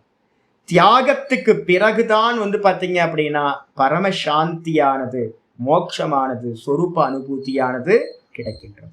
அப்போ வந்து பார்த்தீங்க அப்படின்னா நல்லா ஃபிக்ஸ் பண்ணிக்கணும். என்னன்னு கேட்டிங்கன்னா, அந்த அசம்பிரஜாத சமாதின்னு சொல்லக்கூடிய நிர்விகல்ப சமாதி சொரூப பிரதிஷ்டைக்கு அந்தரங்க சாதனம் எது அப்படின்னு கேட்டிங்கன்னா பர வைராக்கியம். அதுக்கு கீழே இருக்கக்கூடிய சமாதிகள், சம்பிரஜாத சமாதிகளை அடையறதுக்கு எல்லாத்துக்கும் வந்து பார்த்தீங்கன்னா அந்தரங்கம் எது அப்படின்னு கேட்டிங்கன்னா தாரண தியான சமாதி. இந்த தாரண தியான சமாதியை நீங்கள் அடையணும்னாலும் சவித்தர்க்கம் நிர்வித்தர்க்கம் வரைக்கும் தாரண தியான சமாதி. அதுக்கு மேலே போகும்போது நிர்விச்சாரத்தில் சம்பாதிக்கிற வசீகார வைராக்கியம், அப்பர வைராக்கியம். அப்போ அப்பர வைராக்கியத்தை வச்சு இதில் வந்து பார்த்தீங்கன்னா நிர்விச்சாரத்தில் ஒரு ஸ்திரத்தன்மை கிடைக்கும், சானந்தத்தை அடைவீங்க. அதுக்கப்புறம் வந்து பார்த்தீங்கன்னா புத்தி தத்துவத்தை கிராஸ் பண்ணுறதுக்கு அகங்கார தத்துவத்தை கிராஸ் பண்ணுவீங்க, சாஸ்மிதாவை. அதுக்கப்புறம் பரம்பிரசங்கியானத்துக்கு போகுது. பரம்பிரசங்கியானம் வரைக்கும் போகிறதுக்கு அப்பர வைராக்கியம், பரம்பிரசங்கியானத்துக்கு மேலே சொரூபத்துக்கு போகிறதுக்கு என்னது பரவைராக்கியம். இதுதான் சாதனம். அப்போ அதான் இங்கே சொல்லுது, ததபி பகிரங்கம் நிருபீஜஸ்ய. நிருபீஜ சமாதிக்கு வந்து பார்த்தீங்கன்னா அந்தரங்கம்னு சொன்ன தாரண தியான சமாதியும் கூட பகிரங்கமே தான் சொல்லியாச்சு. இதுக்கப்புறம் வந்து பார்த்தீங்கன்னா 9வது சூத்திரம் வந்து ஆச்சாரிய சொல்ற, நனு ததபி பகிரங்கம் நிர்பீஜஸ்ய இத்யுக்தம். அந்த தாரண தியான சமாதின்னு சொல்லக்கூடிய சம்யமமும் கூட வந்து பார்த்தீங்கன்னா பகிரங்கம்னு சொல்லிட்டீங்க நிர்பீஜ சமாதிக்கு. கோ அசௌ நிர்பீஜக சமாதி இது அபேக்ஷாயாம் யாக. அப்படிப்பட்ட நிர்பீஜ சமாதின்றது என்னது, நிர்பீஜ சமாதினா என்ன அப்படின்னு யாராவது கேள்வி கேட்டாங்கன்னா, அசம்பிரஜா சமாதி நிர்பீஜ சமாதின்னு சொல்றீங்களே சுவாமி, அது என்ன அப்படின்னு யாராவது கேட்டாங்கன்னா அதுக்காக 9வது சூத்திரம் ஆரம்பிக்குது. இது வியாச பாஷ்யத்தில் என்ன பண்ணியிருந்துச்சு அப்படின்னு கேட்டிங்கன்னா, என்ன பண்ணியிருக்கோம் அப்படின்னா 2 வித விஷயத்தை நம்ம பேசியிருக்கோம். என்னன்னு கேட்டிங்கன்னா சமாதி பரிணாமஹா அப்படின்னு பேர் வச்சிருக்கோம். யோக சூத்திர சித்த சமாதி சித்த பரிணாமக, சமாதி சித்தத்துல பரிணாமம் எப்படி இருக்கும் அப்படின்றதுக்காக தான் இந்த சூத்திரம் ஆரம்பிக்குது. வியுத்தான நிரோத சம்ஸ்காரயோர் அபிபவ பிராதுர்பவௌ நிரோதக்ஷண சித்தான்வயோ நிரோத பரிணாமஹ. நிரோத பரிணாமக, இந்த சித்தம் வந்து பார்த்தீங்கன்னா நிரோதம் நடந்துச்சு அப்படின்னா அங்கே என்ன இருக்கும். இந்த விஷயத்தை நான் ஏன் ரொம்ப அதிகமாக சொல்கிறேன் அப்படின்னா, தயானந்த சுவாமி வந்து பார்த்தீங்க அப்படின்னா ஒவ்வொரு வாட்டியும் சொல்லும் போதும் ஓங்கானந்த சுவாமியிலேருந்து தயானந்த சுவாமியிலேருந்து எல்லாரும் என்ன பண்ணுவாங்க அப்படின்னா, தூங்கிறது தூக்கம் நம்ம சொல்கிறோம், படுத்துக்கிட்டு தூங்குனா தூக்கம், உட்கார்ந்து தூங்குனா வந்து சமாதி அப்படின்றாங்க. உட்கார்ந்து தூங்குனா சமாதி கேட்டிருப்பீங்க, நீங்கள் எல்லாருமே கேட்டிருப்பீங்க, ஜெயமாலாம் கேட்டிருப்பீங்கன்னு நினைக்கிறேன் நான். கேட்டிருக்கீங்களா இது வரைக்கும் ஏதாவது அது மாதிரி? உட்கார்ந்து தூங்குனா படுத்துட்டு தூங்குனா தூக்கம், அதே வந்து பார்த்தீங்கன்னா உட்கார்ந்து தூங்குனா சமாதி. ஒன்று. ரெண்டாவது சொல்லுவாங்க என்னன்னு கேட்டிங்கன்னா, சமாதிக்கு போனாலும் கூட என்ன ஆகும், திரும்ப திரும்ப வித்தானத்துக்கு வந்தாகணும்ல, வேக்கப் ஆகணும்ல. அது எதுக்கு சமாதிக்கு போயிட்டு? சமாதிக்கு போனாலும் திரும்ப நீங்கள் சமாதியிலே இருந்துட முடியாது, கீழே இறங்கி ஆகணும். அப்போ எதுக்கு சமாதிக்கு போகணும் அப்படின்னு ரெண்டு விதமாக கேட்பாங்க. இதை வந்து பார்த்தீங்கன்னா முன்னாடியே ரொம்ப ஆராய்ச்சி பண்ணிட்டாங்க. பதஞ்சலியோட சூத்திரமும் இதெல்லாம் பாருங்க வரிசையா. இந்த சமாதி சித்தத்தில் என்ன ஆகும் அப்படின்னா, சித்தத்தில் இருக்கக்கூடிய விற்த்திகள் வேற, சித்தம் வேற. நல்லா புரிஞ்சுங்க. சித்த விற்த்தி. சித்தம்ன்றது வந்து பார்த்தீங்கன்னா ஒரு லேண்டு. அந்த லேண்டுக்கு மேலே உண்டாகக்கூடிய செடி கொடிகள் மாதிரி தான் வந்து பார்த்தீங்கன்னா விற்த்திகள். மனசை நல்லா புரிஞ்சுக்கணும். இப்போ நம்ம என்ன பண்ணுறோம் அப்படின்னு கேட்டிங்கன்னா, மெதுவாக வைராக்கியத்தை வச்சுக்கிட்டு நம்ம அந்த சித்த விற்த்திகள் எல்லாத்தையும் கிளியர் பண்ணினாலும் சித்தம் இருக்குமா? லேண்ட் இருக்கும்ல. எல்லா செடி கொடியையும் கிளீன் பண்ணிட்டீங்க புல்டோசரை வச்சு. பண்ணதுக்கு பிறகு கூட வந்து பார்த்தீங்கன்னா அப்படின்னா என்ன இருக்கும், கீழே இருக்க பேஸ் வந்து லேண்ட் இருக்கும்ல. அதே மாதிரி சித்த விற்த்திகள் நிரோதமான நிலையிலும் கூட சித்தம் இருக்கும். அந்த சித்தம் இருக்கும் அப்படின்னும் போது அந்த சித்தம் எப்படி இருக்கும்? விற்பி நிரோதமான அந்த சித்தத்துல இந்த சாங்கியமும் யோகமும் என்ன சொல்லுது அப்படின்னா பரிணாமவாதத்தை சொல்லுகிறது. பரிணாமம் என்ன அப்படின்னு கேட்டிங்கன்னா, 3 குணங்கள் சதா என்ன பண்ணிக்கிட்டு இருக்கோம், சேஞ்ச் ஆகிட்டே இருக்கும். இப்போ நமக்கு வந்து பார்த்தீங்கன்னா பிரதிக்ஷணம் வந்து பார்த்தீங்கன்னா அசைஞ்சிக்கிட்டே இருக்கோமா? பாடம் கேட்டுக்கிட்டு இருக்கும்போதே அசைஞ்சிக்கிட்டே இருக்கிறோமா? உடம்புக்குள்ளார மெட்டபாலிசம் நடந்துக்கிட்டே இருக்கா? கண்ணு எமைச்சிக்கிட்டே இருக்கா? சுவாசம் போயிட்டே இருக்கா? பிளட் சர்க்குலேஷன் நடந்துக்கிட்டே இருக்கா? இதுக்கு இல்லாமல் வந்து உள்ளுக்குள்ளார இருக்க கோடிக்கணக்கான அணுக்கள் வந்து பார்த்தீங்கன்னா பரிவர்த்தனம் நடந்துக்கிட்டே இருக்கும். செத்து போயிட்டு இருக்கோம், புதுசாக வந்து பார்த்தீங்கன்னா ஜனிச்சுக்கிட்டே இருக்கும். இந்த உடம்புல இருக்கிறது இந்த மசிர்ன்னு நம்ம சொல்கிறோமே, இந்த முடி வந்து பார்த்தீங்கன்னா யூடியூப்பில் போய் சர்ச் பண்ணி பார்த்தீங்கன்னா தெரியும், கூகுளில் சொல்லும். ஒரு நிமிஷம் இது செகண்டுக்கு இது வந்து பார்த்தீங்கன்னா குரோத் ஆகிட்டு இருக்கு இந்த முடி. இந்த நகம் வந்து பார்த்தீங்க அப்படின்னா குரோத் ஆகிட்டே இருக்கு. நம்ம நினைக்கிறோம் ஒரு வாரம் கழிச்சு 10 நாள் கழிச்சோன்னா ஐயோ நான் இப்போ தானே வெட்டினேன், இப்போ இவ்வளோ வளர்ந்துருக்கேன் அப்படின்ற. நகம் வந்து பார்த்தீங்கன்னா எனக்கு போன வாரம் தான் வெட்டினேன், அதுக்குள்ளார வளர்ந்துருச்சு நகம்லாம். முடி வந்து பார்த்தீங்கன்னா இவ்வளோ அடர்த்தியாக இருக்குது, நடுவில் முடியாக கொட்டி போச்சு. இப்போ வந்து பார்த்தா அவ்வளோ முடி வளர்ந்துருக்கு. ஒரு நாளில் வளர்ந்துருக்கா? ஒரு நாள் வளரல. நகம் ஒரு நாளில் வளரல. என்ன ஆயிருக்கு? க்ஷணம் க்ஷணம் க்ஷணம் க்ஷணம் குரோத் நடந்திருக்கு. நானோ எம்எம்ல குரோத் நடந்திருக்கும் உங்களுக்கு. அப்போ வந்து பார்த்தீங்கன்னா அப்போ என்ன அர்த்தம்னு கேட்டிங்கன்னா, இந்த தேகம் திரிகுணாத்மகமாக இருக்கிறதுனால மனசு புத்தி சித்தம் இது எல்லாம் திரிகுணாத்மகமாக இருக்கிறதுனால 3 குணங்களும் அதோட சுபாவம் என்னன்னு பார்த்துருக்கோம், க்ஷிப்ர பரிணாமினி. இந்த 3 குணங்களும் என்ன எப்படிப்பட்டது அப்படின்னா சீக்கிரமாக வந்து பார்த்தீங்கன்னா பரிணாமத்தை அடைஞ்சிக்கிட்டே இருக்கும். குணம் சலம் விருத்தம் ஏற்கனவே உங்களுக்கு சொல்லியிருக்கிறது. குணம் சலம், குணம்னாவே சலம் தான், சஞ்சலம் தான், அதுதான் அதோட சுபாவம். விருத்தம் அப்படின்னா அதோட சுபாவம். அப்ப குணத்தோட சுபாவம் சஞ்சலிச்சுக்கிட்டே இருக்கிறது. அப்ப இந்த சித்தம் வந்து பார்த்தீங்கன்னா திரிகுணாத்மகம். அப்ப திரிகுணாத்மகமா இருக்கிற வரைக்கும் அந்த சித்தம் என்ன ஆயிட்டு இருக்கும், பரிணாமத்தை அடைஞ்சுக்கிட்டே இருக்கும். நமக்கு வெளியில தெரியாது. சித்த விருத்திகளை நிரோதம் பண்ணிட்டீங்க, வெளியில தெரியாது. அப்ப உள்ளுக்குள்ளார வந்து அந்த லேண்டில் வந்து பார்த்தீங்க அப்படின்னா பேஸா இருக்கிற சித்தம் விருத்தி இல்லாத சித்தத்திலையும் பரிணாமம் நடக்கும். அப்ப அந்த விருத்தி இல்லாத சித்தத்துல உண்டாகிற பரிணாமத்துக்கு பேர் என்ன பேர் அப்படின்னா நிரோத சித்த பரிணாமம். என்னது? நிரோத சித்த பரிணாமம். அது என்ன சுவாமி அப்படின்னு கேட்டீங்கன்னா, ஆச்சாரியார் பதஞ்சலி முனிவர் சொல்றார், வித்தான நிரோத சம்ஸ்காரையோர்.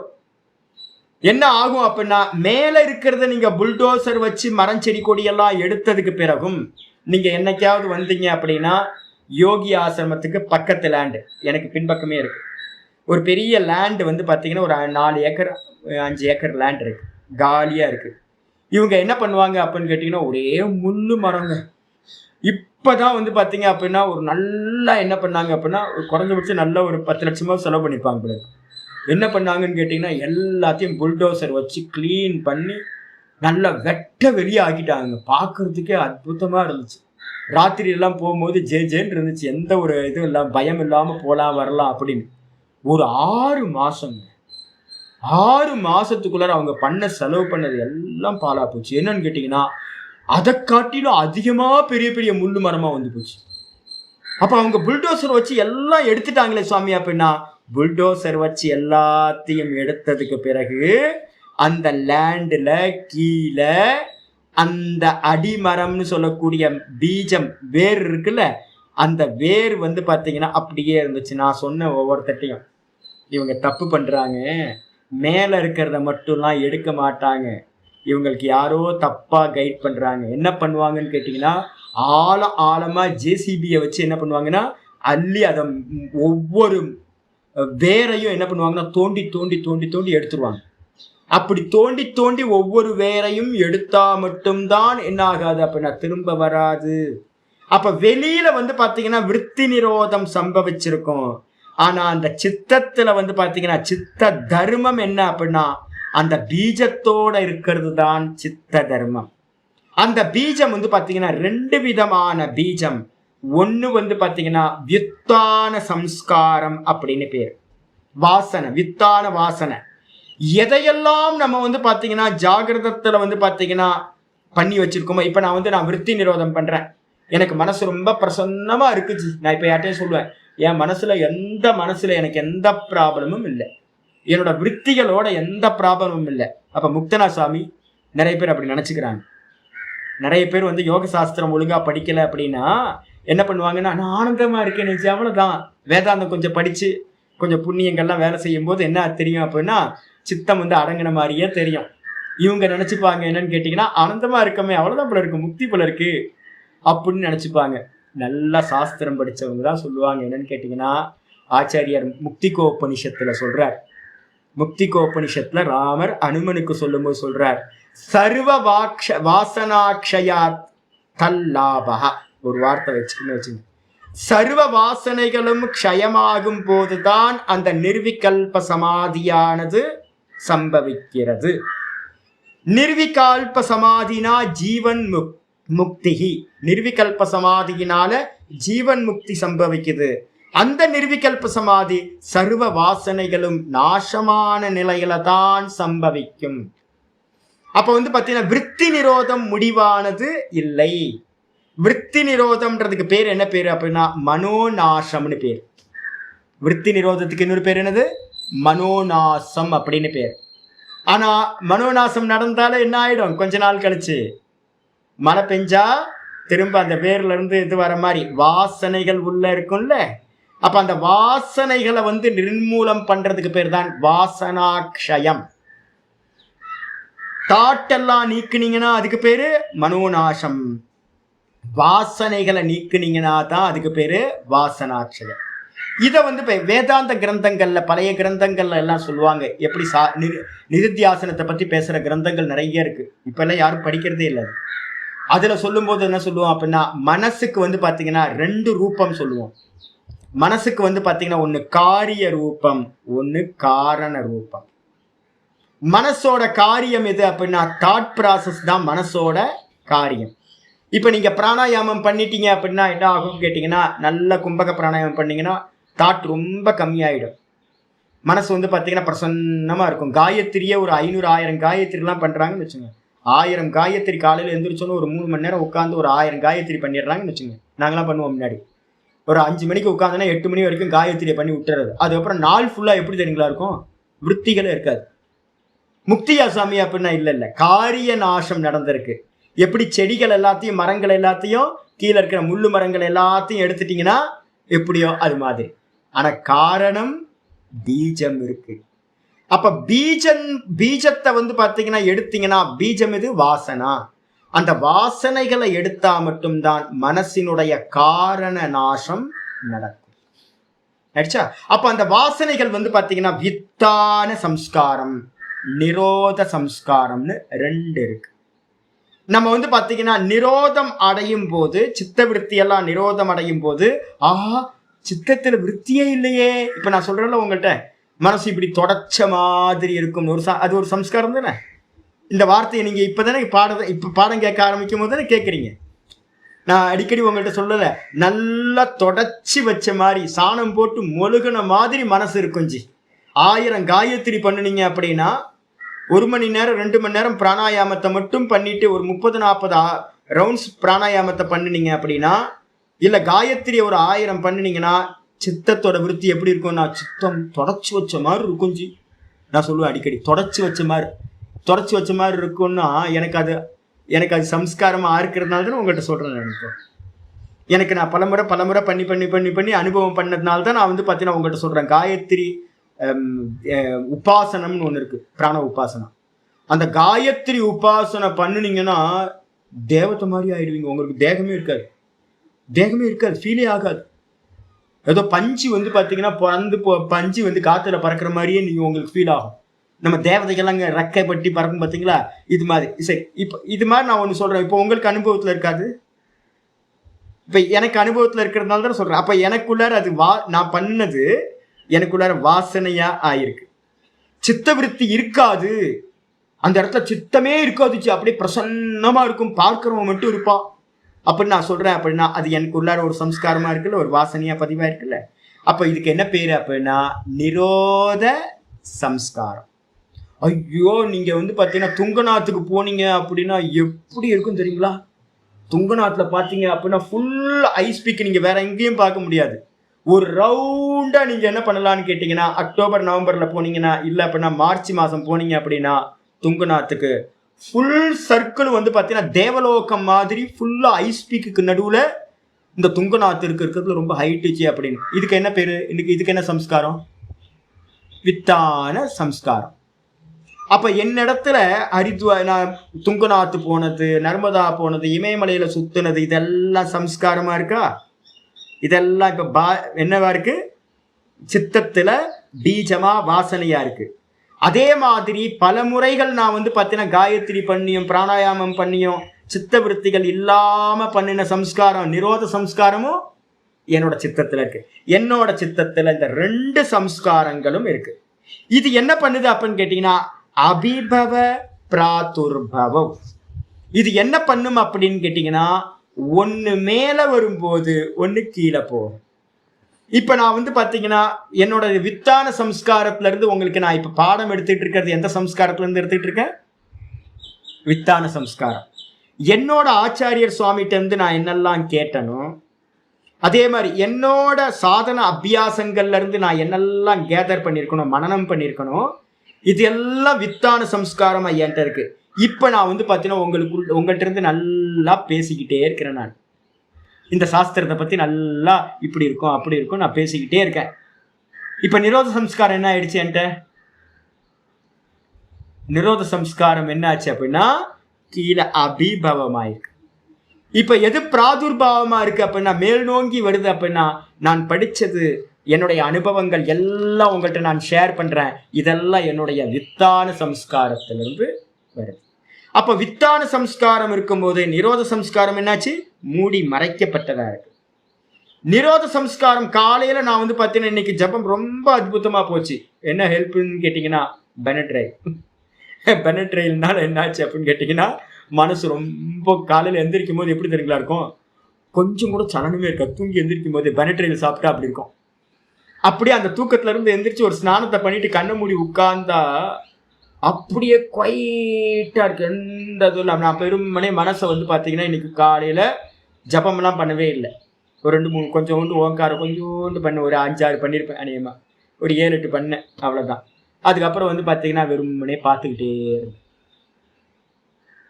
இப்போ நான் சொல்லும் போதே இப்போ நான் என்ன பார்க்குறேன்.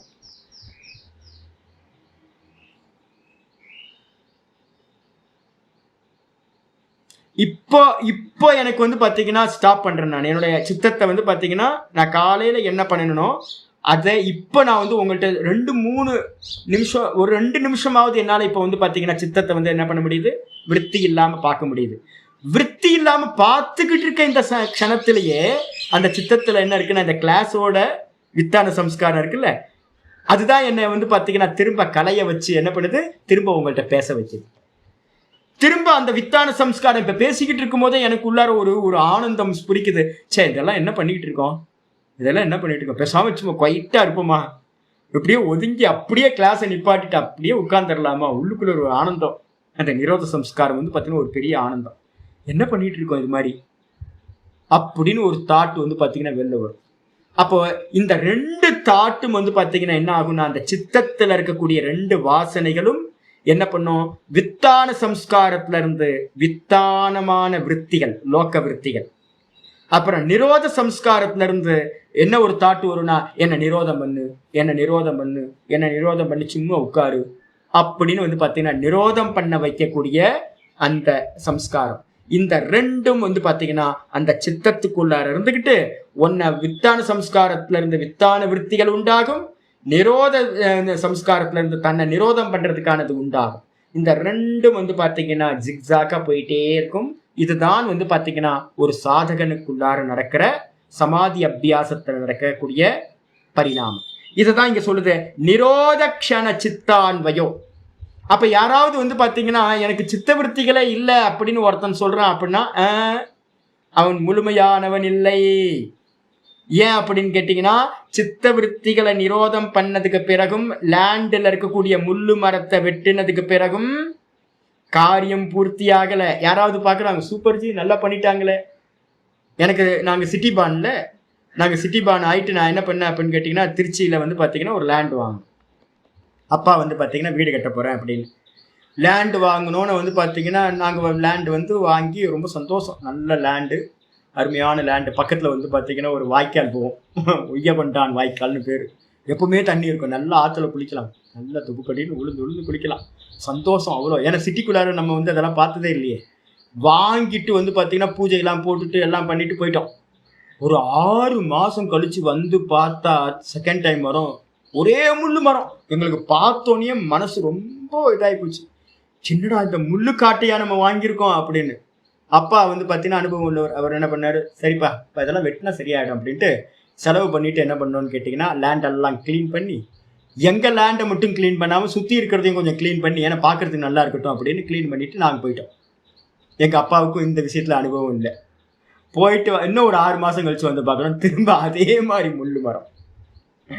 திரும்பவும் க்ளீன் பண்ணிட்டு திரும்ப போனோம். திரும்ப ஒரு 6 மாதம் கழிச்சு வந்தால் பார்த்தா திரும்ப செலவு பண்ணிக்கிட்டே இருக்கிறோம், ஒன்றுமே ஆகலை. அதுக்கப்புறம் வந்து பார்த்தீங்கன்னா உள்ளூர்காரங்க கொஞ்சம் பேரை பிடிச்சி, என்னப்பா இது என்ன பண்ணுறது அப்படின்னு கேட்கும்போது, மரம் வைக்கணும், இப்படியே வந்துட்டு இருந்தா என்ன பண்ணுறது அப்படிங்கும்போது அவங்க சொல்கிறாங்க. அப்போ நான் ஜேசிபிலாம் வந்து பார்த்தீங்கன்னா ரொம்ப கம்மி. அப்போ வந்து பார்த்தீங்கன்னா அவங்க சொல்கிறாங்க, கீழே இருக்கிற ஆணி வேரை ரிமூவ் பண்ணணும் சுவாமி அப்படின்ட்டு என்ன பண்ணாங்க, ஒவ்வொரு ஆட்கள் அப்படின்னு ஒன்றுத்துக்கு ஒரு ரேட்டு பேசுகிறாங்க. நீங்கள் வெளியில் இருக்கிற மரத்தை காட்டிலும், நீங்கள் நல்லா புரிஞ்சுங்க, ஏன் நான் முள்ளு மரத்தை சொல்கிறேன் அப்படின்னா, நம்ம வாசனைகள் வந்து பார்த்தீங்கன்னா அவ்வளோ சூட்டபிளாக இருக்கும். வெளியில் இருக்கிற மரம் வந்து பார்த்தீங்கன்னா ஒரு 4 அடி மரம் இருக்குது அப்படின்னா, ஆனால் உள்ளுக்குள்ளார இருக்கிற அந்த முள்ளு மரத்தோட வேறு 6 அடியில் இவ்வளோ பெருசாக, நம்ம அவ்வளோ பெரிய அடிமரத்தை பார்க்கவே முடியாது பூமிக்கு கீழே. இதை வெட்டி எடுக்கிறதுக்கு வந்து பார்த்தீங்கன்னா 6 அடி 7 அடி பள்ளம் வெட்டுவாங்க. வெட்டி அந்த அந்த வேரோட தூக்கி வெளில போடுவாங்க. அது வந்து நல்ல விலைக்கு போகும். அது அவ்வளோ கஷ்டம் வந்து. அதனால தான் நம்ம சொல்கிறோம், சித்த விருத்தி வந்து ரொம்ப ஈஸிங்க. ரமண பகவான் சொல்லுவார். ரமண பகவான் என்ன சொல்கிறார் அப்படின்னு கேட்டிங்கன்னா, ஜபம் பண்ணுறதும் நம்ம ஜபம் பண்ணுறதும் பிராணாயாமம் பண்ணுறதும் என்ன பண்ணும் அப்படின்னா டெம்பரவரியான ஒரு காரிய நாசம். அதுக்கு பேர் என்ன பேர்? காரிய நாசம். ஆனால் வாஸ்தவத்தில் அந்த வாசனைகளை வந்து பார்த்தீங்கன்னா நீங்கள் ரிமூவ் பண்ணினாதான் அது காரண நாசமா இருக்கும். அதனால வந்து பார்த்தீங்கன்னா நிரோதக்ஷணம் ஆனாலும் கூட, நிரோதக்ஷணம் அர்த்தம் சித்த விருத்திகள் நிரோதமான நிலையிலும் கூட என்ன இருக்கும் அப்படின்னா அந்த வித்தான வாசனைகளும் சம்ஸ்காரம், அதே மாதிரி நிரோத சம்ஸ்காரம், இந்த 2 சம்ஸ்காரமும் வாசனா ரூபத்துல அன்வயோனா சம்பந்தப்பட்டதா உள்ள இருந்துகிட்டு இருக்கும். எப்படி ஒருத்தர் தூங்கிட்டு இருக்கார், ஒருத்தர் தூங்கிட்டு இருக்கும் போது வந்து பார்த்தீங்கன்னா நான் கேட்குறேன், இப்போ தூங்கிட்டு இருக்காரே இவருக்குள்ள என்ன இருக்கும் அப்படின்னு கேட்டால் என்ன சொல்லுவீங்க? இப்போ நான் தூங்கிட்டு இருக்கேன், ராத்திரி வந்து பார்த்தீங்கன்னா டைப் பண்ணிக்கிட்டே இருந்தேன், அதுக்கப்புறம் வந்து படுத்து தூங்கிட்டேன். தூங்குனதுக்கு பிறகு வந்து லாஸ்ட்டாக நான் வந்து பார்த்தீங்கன்னா ஸ்பந்தகாரிக்கா இன்னைக்கு படிச்சுக்கிட்டு இருக்கேன். ஸ்பந்தகாரிக்காவை நைட்டு தலைமாட்டில் வச்சுக்கிட்டு படிச்சுக்கிட்டே இருப்பேன். படிச்சுக்கிட்டே இருந்து என்ன பண்ணுவோம், கொஞ்சம் தூரத்தில் வந்து பார்த்தீங்கன்னா செல்ஃபோனோட லைட்டை வச்சு படிச்சுக்கிட்டே இருப்பேன். அதுக்கப்புறம் அதுவும் போகணுன்னு என்ன பண்ணுவோம், செல்ஃபோனை ஆஃப் பண்ணிவிட்டு தலைமாட்டில் புக்கை வச்சுட்டு படுத்துறேன். இப்போ நான் படுத்து தூங்கும்போது யாருக்காவது வெளியில் தெரியுமா என்ன உள்ளே இருக்குன்னு? ஆனால் காலையில் எந்திரிக்கும் போது வந்து பார்த்தீங்கன்னா நான் வந்து பார்த்தீங்கன்னா ராத்திரி படித்த ஸ்பந்தகாரிக்காவும் பகவத்கீதையும் தலைமாட்டில் இருக்கும். அப்போ காலையில் எந்திரிச்சோன்னே எனக்கு நான் ஒரு ஆச்சாரியார்ன்றது, நான் வந்து பார்த்தீங்கன்னா பாடம் எடுக்கணுன்றது வெளியில் வந்துச்சு. ஆனால் தூங்குற காலத்தில் எங்கே போச்சுன்னு கேட்டால் என்ன சொல்லுவீங்க? தூங்குற காலத்தில் இந்த ஸ்பந்தகாரிக்காவோட வேலையும் பகவத்கீதையோட பாட்டமும் எல்லாம் என்னவா இருந்துச்சு? சம்ஸ்காரமா பீஜ ரூபத்துல வெளிப்படாம தூக்கத்துல அந்த சித்தத்துல இருந்துச்சு. இதை நல்லா புரிஞ்சுங்க. என்னன்னு கேட்டீங்கன்னா, வாசனாட்சயம் நடக்காம உங்களுக்கு முக்தியானது இல்லவே இல்லை. அப்ப அதுதான் இங்க சொல்லுது. அந்த சித்தத்துல வந்து பாத்தீங்கன்னா நிரோதம் நடந்திருந்தாலும் கூட அந்த சித்தத்துல வந்து பாத்தீங்கன்னா இந்த 2 சம்ஸ்காரங்களும் இருக்கும். நம்ம வந்து பாத்தீங்கன்னா நாளைக்கு காலையில நான் வந்து பாத்தீங்கன்னா டெல்லிக்கு ட்ரெயின், எனக்கு 6 மணிக்கு ட்ரெயினை பிடிக்க ஆகணும். நான் 6 மணிக்கு ட்ரெயின் அப்படின்னா நான் வந்து பார்த்தீங்கன்னா ஒரு 5 மணிக்கெலாம் இங்கேருந்து கிளம்புனா தான் சரியாக இருக்கும். 5 மணிக்கு நான் கிளம்பணும் அப்படின்னா ஒரு 4 மணிக்கு வந்து பார்த்தீங்கன்னா நான் என்ன ஆகணும், வேக்கப் ஆகணும். அப்போ தான் ஒரு அனுஷ்டானங்கள்லாம் பண்ணி முடிக்க முடியும். அப்படின்னு ராத்திரியில் வந்து காலையில் ட்ரெயின் தூங்கிறாது அப்படின்னு சொல்லிட்டு போயிடுறாங்க. என்ன ஆகும் தெரியுங்களா? அந்த தூங்கிறாத காலையில் ட்ரெயின் இருக்குன்ற அந்த சப்தம் என்ன பண்ணுன்னு கேட்டிங்கன்னா உங்களுக்கு உள்ளுக்குள்ளார போயிடும். உள்ளே போயிட்டு என்ன பண்ணுன்னு கேட்டிங்கன்னா 2:30 மணிக்கே உங்களுக்கு என்ன பண்ணி விட்ரும், அது 2-3 மணிக்கு எந்திரிச்சு டைம் பார்த்துட்டு இருப்பீங்க. நீங்கள் 2 மணிக்கு 3 மணிக்கே டைமை வந்து பார்த்தீங்கன்னா பார்த்துட்டு இருப்பீங்க. ஏன் சுவாமி அப்படின்னு கேட்டிங்கன்னா அது சித்தத்தில் தூங்கிட்டு. அப்போ 2 விதமான சம்ஸ்காரங்கள் சித்தவிருத்தி இல்லாத நிலையிலும் கூட, தூக்கத்துல சித்தவிருத்தி இல்லை ஆனா சித்தம் இருக்கு, சித்தத்துல வாசனைகள் இருக்கு. அதே மாதிரி சமாதி அபியாசம் பண்றவன் இடத்திலும் சித்தவிருத்தி நிரோதமான க்ஷணத்திலும் கூட 2 விதமான வாசனைகளும் நிரோத வாசனைகளும் இருக்கும். கூடவே வித்தான வாசனைகள்ன்ற உலகியல் வாசனைகளும் இருக்கும், சம்பந்தப்பட்டிருக்கும். இதுக்கு பேர் என்ன பேர் அப்படின்னா நிரோத சித்த பரிணாமகா. இதுக்கு பேர் என்ன பேரு? நிரோத சித்த பரிணாமக. பாஷ்யத்துக்கு வந்துருங்க. விருத்தி. விருத்திக்காரர் ரொம்ப நல்லா சொல்றார். வித்தான சம்ஸ்காராக சமாதி விரோதினஹா போட்டார். சரி, ரொம்ப தெளிவா சதாசிவ பிரம்மேந்திரர் ரொம்ப சூப்பரா எழுதுறார். வியாச பாஷ்யம் கூட ரொம்ப டஃப், நான் பேசுறது கூட ரொம்ப டஃப். கொஞ்சம் புத்தி வந்து அதிகமாக இருந்தால் தான், கம்பேரிசன் இருந்தால் தான் பண்ண முடியும். சதாசிவ பிரம்மேந்திரர் ரொம்ப கிளியரா எழுதுறாரு பாருங்களேன். வித்தான சம்ஸ்காரம்னா என்ன சுவாமி? வித்தானன்றதுக்கெல்லாம் அர்த்தம் என்ன பண்ணணும்? வித்தானம்னா வேக்கப் ஸ்டேட்னு அர்த்தம். வேக்கப் ஸ்டேட்ல என்ன நடக்கும்? நம்ம உலகியலான வாசனைகள். வித்தான சம்ஸ்காரம் இஸ் ஈக்குவல் டு உலகியல் வாசனைகள். இந்த உலகியல் வாசனைகள் சமாதி விரோதினக. சமாதிக்கு வந்து பார்த்தீங்கன்னா விரோதி. தெளிவாக எழுதிட்டார். ஒருத்தனுக்கு சமாதி நடக்கணும் அப்படின்னா இந்த சம்ஸ்காரம், உலகியல் சம்ஸ்காரம் நமக்கு என்ன பண்ணும்? சமாதிக்கு விரோதி. நான் அதனால தான் சொல்லுவேன், எல்லாத்துக்கும் சொல்றேன், எவ்வளோ வித்ரா பண்ண முடியுமோ அவ்வளோ வித்ரா பண்ணுங்க. நேற்று வந்து எனக்கு ரொம்ப கஷ்டமாக போச்சு ஒவ்வொருத்தரையா பார்க்கும்போது. என்னன்னு கேட்டிங்கன்னா, நிறைய சாதுக்கள் வந்து பார்த்தீங்கன்னா கடைசி வரைக்கும் அலைஞ்சு திரிஞ்சுக்கிட்டே இருக்காங்க. வித்ரா பண்ணாமையே அலைஞ்சு திரிஞ்சுக்கிட்டு இருக்காங்க. ஐயோ, இப்போ இவங்களுக்குலாம் என்ன ஆகும்? அடுத்தடுத்த ஜென்மம் போயிட்டே இருக்குமே. ஏன்னு கேட்டீங்க அப்படின்னா, கண்ண மூடி நம்ம சொல்றோம்ல, பஜகோவிதத்தில் தெளிவாக இருக்குல்ல, சத் சங்கத்வே நிசங்கத்துவம், நிசங்கத்வே நிர்மோகத்துவம், நிர்மோகத்வே நிச்சல தத்துவம், நிர்மோகத்வே நிச்சல தத்துவம், நிச்சல தத்துவே ஜீவன் முக்தி. இப்ப நீங்க எப்ப நிச்சல தத்துவத்துக்கு போவீங்க? எப்ப சத் சங்கத்துல இருந்து நிசங்கத்துக்கு போவீங்க? கேள்வி வருது. எல்லாம் சத் சங்கத்திலேயே ஊர்லாம் சுத்திக்கிட்டு நல்ல நல்ல காரியங்கள்லாம் பண்ணிக்கிட்டு, எல்லாம் பூஜை புனஸ்காரம் பண்ணிக்கிட்டு, ஆரத்தி காட்டிக்கிட்டு, கும்பாபிஷேகம் பண்ணிட்டு, நிறைய ப்ரோக்ராம்லாம் அட்டன் பண்ணிட்டு எப்போ மோட்சத்துக்கு போறது? இங்க சொல்றதெல்லாம் எங்க நடக்கிறது?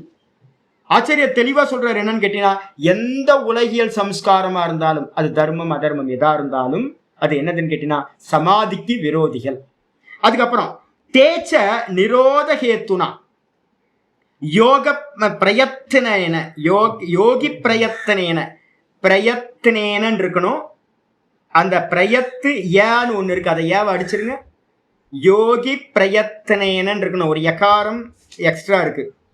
யோகி பிரயத்தனேன அப்ப அவன் என்ன பண்ணணும் அப்படின்னு கேட்டீங்கன்னா நிரோதஹேத்துனா தேச்ச நிரோதஹேத்துனா அவைகளை வந்து பாத்தீங்கன்னா நிரோதம் பண்றது மூலமா அந்த வித்தான சம்ஸ்காரம் இருக்குல்ல, உலகியல் வாசனைகள், அதை ஃபீடிங் பண்ணாம வந்து பாத்தீங்கன்னா நிரோதம் பண்ண பண்ண பண்ண யோகி பிரயத்தனேன யாரு எப்படி பண்ணணும்? நிறைய பேர் சொல்லுவாங்க அதுவா நடக்கணும் சாமி, ஒரு மண்ணங்கட்டி நடக்காது. உங்களுக்கு காஃபி யார் போட்டு கொடுத்தா? உங்க ஒய்ஃப் தானே போட்டு கொடுத்தாங்க. எதையாவது வேணும் அப்படின்னா நீங்க யாரோ பிரயத்தனம் பண்ணி ஒன்று பண்ணாதானே நடக்குது. அதுவா வந்துச்சா? ஒரு மண்ணங்கட்டியும் அதுவா வராது, நம்ம பிரயத்தனம் பண்ணி தான் பண்ணணும். யோகி வந்து பாத்தீங்கன்னா பிரயத்தனத்தினால பிரதிதினம் பிரதிக்ஷணம் ச அபிபூயந்தே. யோகி வந்து என்ன பண்றான் அப்படின்னு கேட்டீங்கன்னா ஒவ்வொரு நாளும் ஒவ்வொரு க்ஷணமும் வார்த்தை போடுறாரு பாருங்க. நான் காலையில 1 மணி நேரம் நிதித்தியாசனம் பண்ற சாமி, சாயந்தரம் 1 மணி நேரம் அதெல்லாம் இல்லை. சமாதி அபியாசம் பண்றவங்க எப்படி இருக்கணும்? ரமண பகவான் மாதிரி ஃபுல் அண்ட் ஃபுல் வாசம் பண்றது, பாதாள லிங்கத்திலேயே இருந்த மாதிரி, ஸ்கந்தாசிரம குகையிலேயே இருந்த மாதிரி. எப்ப பசிக்குதோ, ஐத்திரேய உபனிஷத்துல பாஷ்யத்துல ஆச்சாரியர் சொல்றாரு, எப்ப பசிக்குதோ அப்ப தேகத்துக்கு வா, எங்கேயாவது போய் பிக்ஷை வாங்கி சாப்பிடு, திரும்ப தேகத்துக்கு போயிடு, அகம் அகம் அகம் அகம் அகம்ன்ற ஸ்புரணத்திலேயே நில்லு. அப்ப வந்து என்ன பண்ணணும்னு கேட்டீங்கன்னா இந்த வெளியில வித்தான சம்ஸ்காரம் வெளியில கொண்டு வரும், திரும்ப உள்ள போகணும், திரும்ப வெளில வரும், திரும்ப கொண்டு போகணும், வெளியிலயே போயிடக்கூடாது. திரும்ப திரும்ப திரும்ப அபியாசத்தை அதிகப்படுத்த ஒவ்வொரு நாளும் ஒவ்வொரு க்ஷணமும் அது என்ன அப்படின்னு கேட்டீங்கன்னா நிரோதஹேத்துனா அபிபூயந்தே. நிரோதஹேத்து அப்படின்னா இந்த நிரோத சம்ஸ்காரத்தினால வித்தான சம்ஸ்காரங்கள் என்ன பண்ணப்படுதுன்னா மூடி மறைக்கப்படுகின்றன. இப்ப நீங்க வந்து பாத்தீங்கன்னா உங்களுக்கு ஒரு வேளை உட்காடுறீங்க, இப்போ ஒரு ஆசனத்துக்கு வந்து ஒரு வேளை உட்காடுறீங்கன்னு வச்சுங்க. இப்ப நான் உங்களுக்கு மெதுவா சொல்றேன் என்னன்னு கேட்டீங்கன்னா காலையில ஸ்தூலமா ஓங்காரம் பண்ணுங்க, சாயந்தரத்துல வந்து பாத்தீங்கன்னா என்ன பண்ணுங்க, சும்மா மானசீகமா வந்து பாத்தீங்கன்னா ஓங்கார அனுஷ்டானம் பண்ணுங்க. அதுக்கப்புறம் லீவுல எல்லாம் என்ன பண்ணுங்கன்னு சொல்றேன், லீவுல எல்லாம் மௌனமா இருங்க. இப்ப நான் சொல்லிக்கிட்டே இருக்கேன்ல, மௌனமா இருங்க, கதவை பூட்டிட்டு ஒரு நாள் இருந்து பாருங்க, மாசத்துக்கு ஒரு 2 நாள் அமாவாசை பௌர்ணமிக்கு உள்ளே இருந்துங்க, வெளில வராதிங்க, மனசு ஃபுல்லா வாட்ச் பண்ணிக்கிட்டே இருங்க. கொஞ்சம் வாக் பண்ணுங்க, திரும்ப உட்காந்துருங்க, திரும்ப கொஞ்சம் வாக் பண்ணுங்க, திரும்ப உட்காருங்க, திரும்ப வாக் பண்ணுங்க, உட்காருங்க, திரும்ப ஒரு பிராணாயாமம் பண்ணுங்க, திரும்ப ஜபத்துக்கு போங்க, பிராணாயாமம் பண்ணுங்க, ஜபத்துக்கு போங்க. முடியலன்னா கொஞ்சம் ஒரு ஸ்தோத்திரத்தை எடுத்து பாராயணம் பண்ணுங்க, திரும்ப ஜபத்துக்கு போங்க. இல்லைன்னா ஒரு பாட்டத்தை வந்து பார்த்தீங்கன்னா கேளுங்க, திரும்ப ஜபத்துக்கு போயிடுங்க. இப்படி பண்ணி பண்ணி பண்ணி பண்ணி ஒரு அபியாசி என்ன பண்ணுவான் அப்படின்னா திரும்ப திரும்ப திரும்ப வெளியில போவான், உள்ள வருவான், உள்ள போவான், வெளில வருவான். இப்படியே பண்ணி பண்ணி பண்ணி பண்ணி என்ன ஆகும்னு கேட்டீங்கன்னா இந்த நிரோத சம்ஸ்காரம் என்ன ஆகும், பெருசாயிட்டே போகும். இந்த நிரோத சம்ஸ்காரத்தினால வெளியில போறதுக்கே மனசே வராது சுவாமி. வெளியில போறதுக்கும் வெளியில இருக்க காசிப் பண்றதுக்கும் மனசே வராது.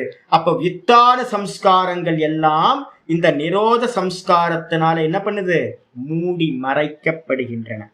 தது விரோதினச்ச நிரோத சம்ஸ்காராக பிராதுர்பவந்தி. அப்போ அந்த வித்தான சம்ஸ்காரத்துக்கு விரோதமா இருக்கக்கூடிய, வித்தான சம்ஸ்காரம்னா உலகியல் சம்ஸ்காரம் வாசனைகள், அதுக்கு எதிராக இருக்கக்கூடிய நிரோத சம்ஸ்காரம் என்ன ஆகும் அப்படின்னா எப்படி தெரியுங்களா? நான் உங்களுக்கு எடுத்துக்காட்டு சொல்லியிருக்கேன். இந்த நிரோத சம்ஸ்காரம் எப்படி தெரியுங்களா உங்களுக்கு ஒரு சுவையை உண்டு பண்ணும். நான் சொன்ன ஓங்காரத்தை தீவிரமா பண்ண வரும். நான் சொன்ன நெல்லிக்காவை கடிச்சிட்டு அப்படியே வாய அப்படி காத்த உள்ள உறிஞ்சினீங்க அப்படின்னா ஒரு இனிப்பு பரவும் தெரியுங்களா? இந்த சுகம் உங்களுக்கு வர ஆரம்பிக்குங்க. எப்ப பார்த்தாலும் கண்ண மூடி உட்காரணும், எப்ப பார்த்தாலும் கண்ண மூடி உட்காரணும்னு ஒரு உள்ளுக்குள்ளார வந்து பாத்தீங்கன்னா வரும். சமயம் கேப் கிடைச்சா கொஞ்சம் கேப் கிடைச்சாலும் கண்ண மூடி உள்ள வந்து பாத்தீங்கன்னா ஓம்னு நீங்க பாட்டு உட்காருவீங்க. ஓம் சொல்லி ஓம் சொல்லி ஓம் சொல்லி ஓம் சொல்லி மெதுவா ஓம் சொல்லி அந்த ஓமு நின்று போயிடும். அப்படியே திரும்ப ஓம் ஓம் ஓம் சொல்லுவீங்க, அப்புறம் நின்று போயிடும். அதுக்கப்புறம் ஓம் ஓம் ஓம் சொல்லுவீங்க, நின்று போயிடும். அப்படியே நிக்க நிக்க நிக்க அதுல இருந்து ஒரு சுகம் கிடைக்கும் பாருங்க. இந்த உலகத்துல வேற எதுலையுமே அந்த சுகம் இல்லை. அதுல இருந்து வெளியில வந்தவனுக்கு என்ன பண்ணணும் தோணும் அப்படின்னா திரும்ப பண்ணணும், திரும்ப பண்ணணும், திரும்ப அதையே பண்ணணும், திரும்ப அதையே பண்ணணும், திரும்ப அதையே பண்ணணும்னு அந்த நிரோத சம்ஸ்காரம் என்ன பண்ணுவோம் அப்படின்னா மெதுவா மெதுவா மெதுவா அதிகமாயி வித்தான சம்ஸ்காரத்துக்கு விரோதியா இருக்கக்கூடிய நிரோத சம்ஸ்காரங்கள் பிராதுர்பவந்தி, நல்லா மேல் நோக்கி நல்லா வளர ஆரம்பிக்கும். அதிகமாயிட்டே போகும். ததாசதி அவ்வாறு இருக்கின்ற நிலையில் நிரோத ஏகஸ்மின் க்ஷணே சித்தம் அனுகச்சதி. அப்ப என்ன ஆகும்னு கேட்டீங்கன்னா, அந்த விதமா நீங்க ஒவ்வொரு அந்த நிரோத சம்ஸ்காரத்தை அதிகப்படுத்த திரும்ப உள்ள போவீங்க, வெளில வருவீங்க, உள்ள போவீங்க, வெளில வருவீங்க. இது நடக்க என்ன ஆகும்னு கேட்டீங்கன்னா, நிரோதமானது ஏகஸ்மின் க்ஷணே, ஒவ்வொரு க்ஷணத்திலையும் அந்த நிரோதம் என்ன ஆகும்னா, நிரோத சித்தம் அனுகச்சதி. நிரோத சித்தம் பாத்தீங்கன்னா அந்தந்த இடத்துல நிரோதம் ஆகிட்டே இருக்கும்.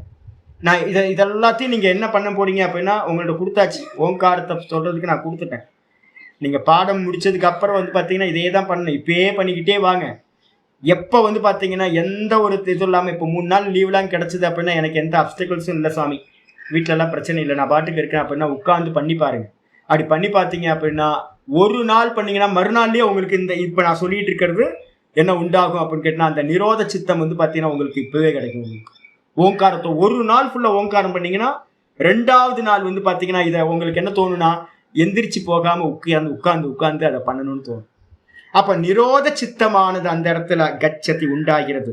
சோ அயம் ஈதிருஷ சித்தஸ்ய. சோ அயம்னா அந்த இந்த இவ்விதமாக இருக்கக்கூடிய சித்தத்துக்கு நிரோத பரிணாமோ நிர்பீஜக சமாதிர் பவதி. அப்ப மெதுவா அந்த நிரோத சித்தம் என்ன ஆயிட்டு இருக்கோம், 24x7 மாற ஆரம்பிக்கும். நான் அதை தான் சொன்னேன்ல, 3 க்ஷணம் 4 க்ஷணம் 5 க்ஷணம் 6 க்ஷணம் இம்ப்ரூவ் ஆயிட்டே போகும். வளர்ந்து அது என்ன ஆகும்னு கேட்டீங்கன்னா, ஒரு டைம்ல பாத்தீங்கன்னா டோட்டல் நிரோதமா ஆகும்போது சித்தத்தில் இருக்கக்கூடிய கனெக்ஷன் டிஸ்கனெக்ட் ஆகுது. அப்ப அதுக்கு என்ன பேரு, நிர்பீஜ சமாதின்னு பேரு. அப்ப அந்த நிர்பீஜ சமாதி ஒருத்தருக்கு நடக்குது அப்படின்னா, சின்னமா இருக்கக்கூடிய நிரோத சித்தத்துல இருந்துதான் டெவலப் ஆகி பரிணாமத்தை அடைஞ்சு பூரணமா நிர்பீஜ சமாதி ஒருத்தருக்கு சம்பவிக்கின்றது அப்படின்னு அர்த்தமாகிறது. இதோட விட்டுட்டு நாளைக்கு மீதியை பார்க்கலாம். ஓம் பூர்ணமத பூர்ணமிதம் பூர்ணாத் பூர்ணமுதச்யதே பூர்ணஸ்ய பூர்ணமாதாய பூர்ணமேவாவசிஷ்யதே. ஓம் சாந்தி சாந்தி சாந்தி. ஹரி ஓம் ஸ்ரீ குருபியோ நம. ஹரி ஓம். நம்ம தாய்மான சுவாமி பாத்தீங்கன்னா போய் உட்கார்ந்தாரு ஆயிட்டாருன்னு, நீங்க யாரு சமாதி நிர்பீஜ சமாதிக்கு போறதா இருந்தாலும் இந்த பரிணாமம் இது நடக்கும். சித்தத்துல நிரோத சித்தத்தோட பரிணாமம், வெளில வருவாங்க உள்ள போவாங்க, வெளில வருவாங்க உள்ள போவாங்க. நான் சொல்லியிருக்கேன்ல, நான் என்ன பண்ணுவேன், ரிஷிகேஷ்ல இருக்கும்போது அனுஷ்டானம் பண்ணிட்டு இருக்கும்போது நல்லா அனுஷ்டானம் பண்ணுவேன். ஆனா உள்ள இருந்து என்ன பண்ணுன்னு கேட்டீங்கன்னா, எந்திரினும் நல்லா 1 மணி நேரம் 2 மணி நேரம் உட்காந்துருப்பேன். அப்புறம் வெளில எந்திரிச்சு ஒன்றும் இருக்காது, விவகாரமே இருக்காது. வெளியில எந்திரின்னு ஒரு புஷ்அப் பண்ணோம், வெளில வருவேன். வெளில வந்தோன்னே கங்கை கரையை பார்த்து போய் கொஞ்சம் காலை நினைச்சிட்டு அங்க கங்கை கரையில உட்காந்து வெறுமனே கங்கையை பார்த்துட்டே இருப்பேன். அப்புறம் பாத்தீங்கன்னா மெதுவா சம்ஸ்காரம் இருக்குல்ல, மெதுவா ஒரு டீ குடிச்சா நல்லா இருக்குல்ல அப்படின்னு உள்ளுக்குள்ளான்னு தோணும். ஒரு சின்னோண்டு 1.5 ரூபாய் டீ, அப்போ ஒரு 1.5 ரூபாய்க்கு டீ பாத்தீங்கன்னா குடிப்பேன். திரும்ப என்ன பண்ணுவேன் அப்படின்னா, வேற எதுவும் வேலை இருக்காது, திரும்ப என்ன பண்ணுவேன், ரூம்குள்ள உட்காருவேன், திரும்ப சமாதிக்கு உட்காந்து அபியாசம் பண்ணுவேன். அப்போ கங்கை கரைக்கு போய் உட்கார்ந்து இருக்கும் போதும் டீ குடிக்கும் போதும் என்ன உள்ள இருக்கிற நிரோத சம்ஸ்காரம் என்ன பண்ணும், உள்ள போய் நிரோதம் பண்ணுன்னு சொல்லும். நிரோதம் பண்ணிக்கிட்டு இருக்கும் போது 1 மணி நேரம் நிரோதம் பண்ணதுக்கு பிறகு என்ன சொல்லும், உள்ள இருக்கிற அந்த வித்தான சம்ஸ்காரம் போய் வெளில போய் கங்கையில போய் நின்று கொஞ்சம் வாக்கிங் பண்ணு அப்படின்னு. அப்ப நான் வெளியில போவேன், உள்ள வருவேன், வெளில போவேன், உள்ள வருவேன். இதுதான் இதை இன்க்ரீஸ் ஆகி ஒரு டைம்ல 100% நிரோதம் சம்பவிக்கும். அப்படி நிரோதம் சம்பவிக்கும் போது டிஸ்கனெக்ட் ஆயிடும் சித்தத்தோட, நிர்விகல்ப சமாதி சம்பவிக்கும். கற்பூரம் வச்ச அக்னி போல மனசு கரைய ஆரம்பிச்சிடும். ஒரு நாதபிரம்ம சொல்றாரு, இந்த தாய்மான சுவாமி சொல்றாராம், கற்பூரம் கற்பூரத்துல வச்ச அக்னி மாதிரி கற்பூரம் மெதுவா என்ன ஆயிடுது, கரைஞ்சு போகுது இல்ல, அது மாதிரி கரைஞ்சு போகுமா. சமாதியில பாத்தீங்கன்னா மெதுவா கரைஞ்சு போகுது, லயிச்சு போகுது அப்படின்னு சொல்றாரு. பார்க்கலாம். அப்ப யாராவது கேட்பாங்க சித்த விருத்தி நிரோதமே மோட்சமான? இல்ல 3 விஷயத்த ஜீவன் முக்தி விவேகத்துல இவர் வித்யாரணி சுவாமிகள் சொல்றார். 3 விஷயம்: தத்துவ விசாரம், மனோநாசம், வாசனாக்ஷயம். இந்த 3த்தையும் சைமல்டேனியஸா ஏக்க காலத்துல அபியாசம் பண்ணணும். இப்ப தத்துவ விசாரம் பண்ணிக்கிட்டே இருக்கும். என்ன தத்துவ விசாரம்? வெளியில இருக்கிறதுலாம் திருஷ்யம், பொய். யோக சாஸ்திரம் ஃபுல்லா எதிர்க்க இருக்கிறதெல்லாம் திருஷ்யம் சொல்லுது. வேதாந்த சாஸ்திரம் காலையில எதிர்க்க திருஷ்யங்கள் எல்லாம் பொய்ன்னு சொல்லுது. இது தத்துவ விசாரம். நான் இருக்கிறது ஒரே ஆள் தான், ஒரே பிரம்ம தத்துவம், ஒரே ஆத்ம தத்துவம் தான் இருக்கு, மீதி இருக்கிறது எல்லாம் பொய் சொல்லிட்டு, அதுக்கப்புறம் வெளியில மனோநாசம் என்ன பண்றது அப்படின்னு கேட்டீங்கன்னா, வெளியில போற காரியத்தை எல்லாத்தையும் என்ன பண்றது, நான் சொல்லிட்டே இருக்கேன்ல, எப்ப பார்த்தாலும் சமயம் கிடைக்கும் போது எல்லாம் உள்ளுக்குள்ள ஓமே சொல்லிக்கிட்டு இருங்க, ஓமையே உருட்டிட்டு இருங்க. மன்மனாபவ மத்பக்துபவ மத்யாஜிபவ மாம் நமஸ்குரு அப்படின்னு கீதால என்ன சொல்லியிருக்கோ அதையே இப்ப 11வது சாப்டர் லாஸ்ட் ஸ்லோகத்தை சொல்ல போறாரு. மன்மனாபவ மத்பக்துபவ மத்யாஜிபவ, என்னையே நமஸ்காரம் பண்ணி என்னையே சிந்திச்சுக்கிட்டே இரு அப்படின்னு. இது ஃபுல்லா மனோநாசத்துக்கு. அதுக்கப்புறம் இந்த மனோநாசத்துக்கு அப்புறம் இந்த வாசனாட்சயம் எப்படி பண்றது அப்படின்னா, எல்லாத்தையும் பொய்ன்னு நம்ம சாஸ்திரத்தை கேட்டு இது பொய்ன்னு எது வந்தாலும் மனசுக்குள்ளார அதை பொய்ன்னு சொல்றோம் பாத்தீங்களா. நான் சொல்றேன், இப்ப நீங்க கேக்குறீங்க, ஆனா நீங்க எப்ப அதை பண்ண ஆரம்பிக்கிறீங்களோ அதுக்கு பேர் மித்தியாத்துவ நிச்சயம்னு பேர். இந்த மித்தியாத்துவ நிச்சயத்து மூலமா அந்த வாசனைகளை எல்லாத்தையும் என்ன பண்றது அப்படின்னா ரிமூவ் பண்றது. அப்போ தத்துவ விசாரம் தான் உங்களுக்கு பாத்தீங்கன்னா வாசனாட்சயத்துக்கு பாத்தீங்கன்னா காரணமா இருக்கு. நடுவுல அந்த மனோநாசம் பாத்தீங்கன்னா என்னன்னா ஹெல்ப் பண்றது, சககாரி சாதனமா இருக்கும். ஜீவன் முக்தி உங்களுக்கு.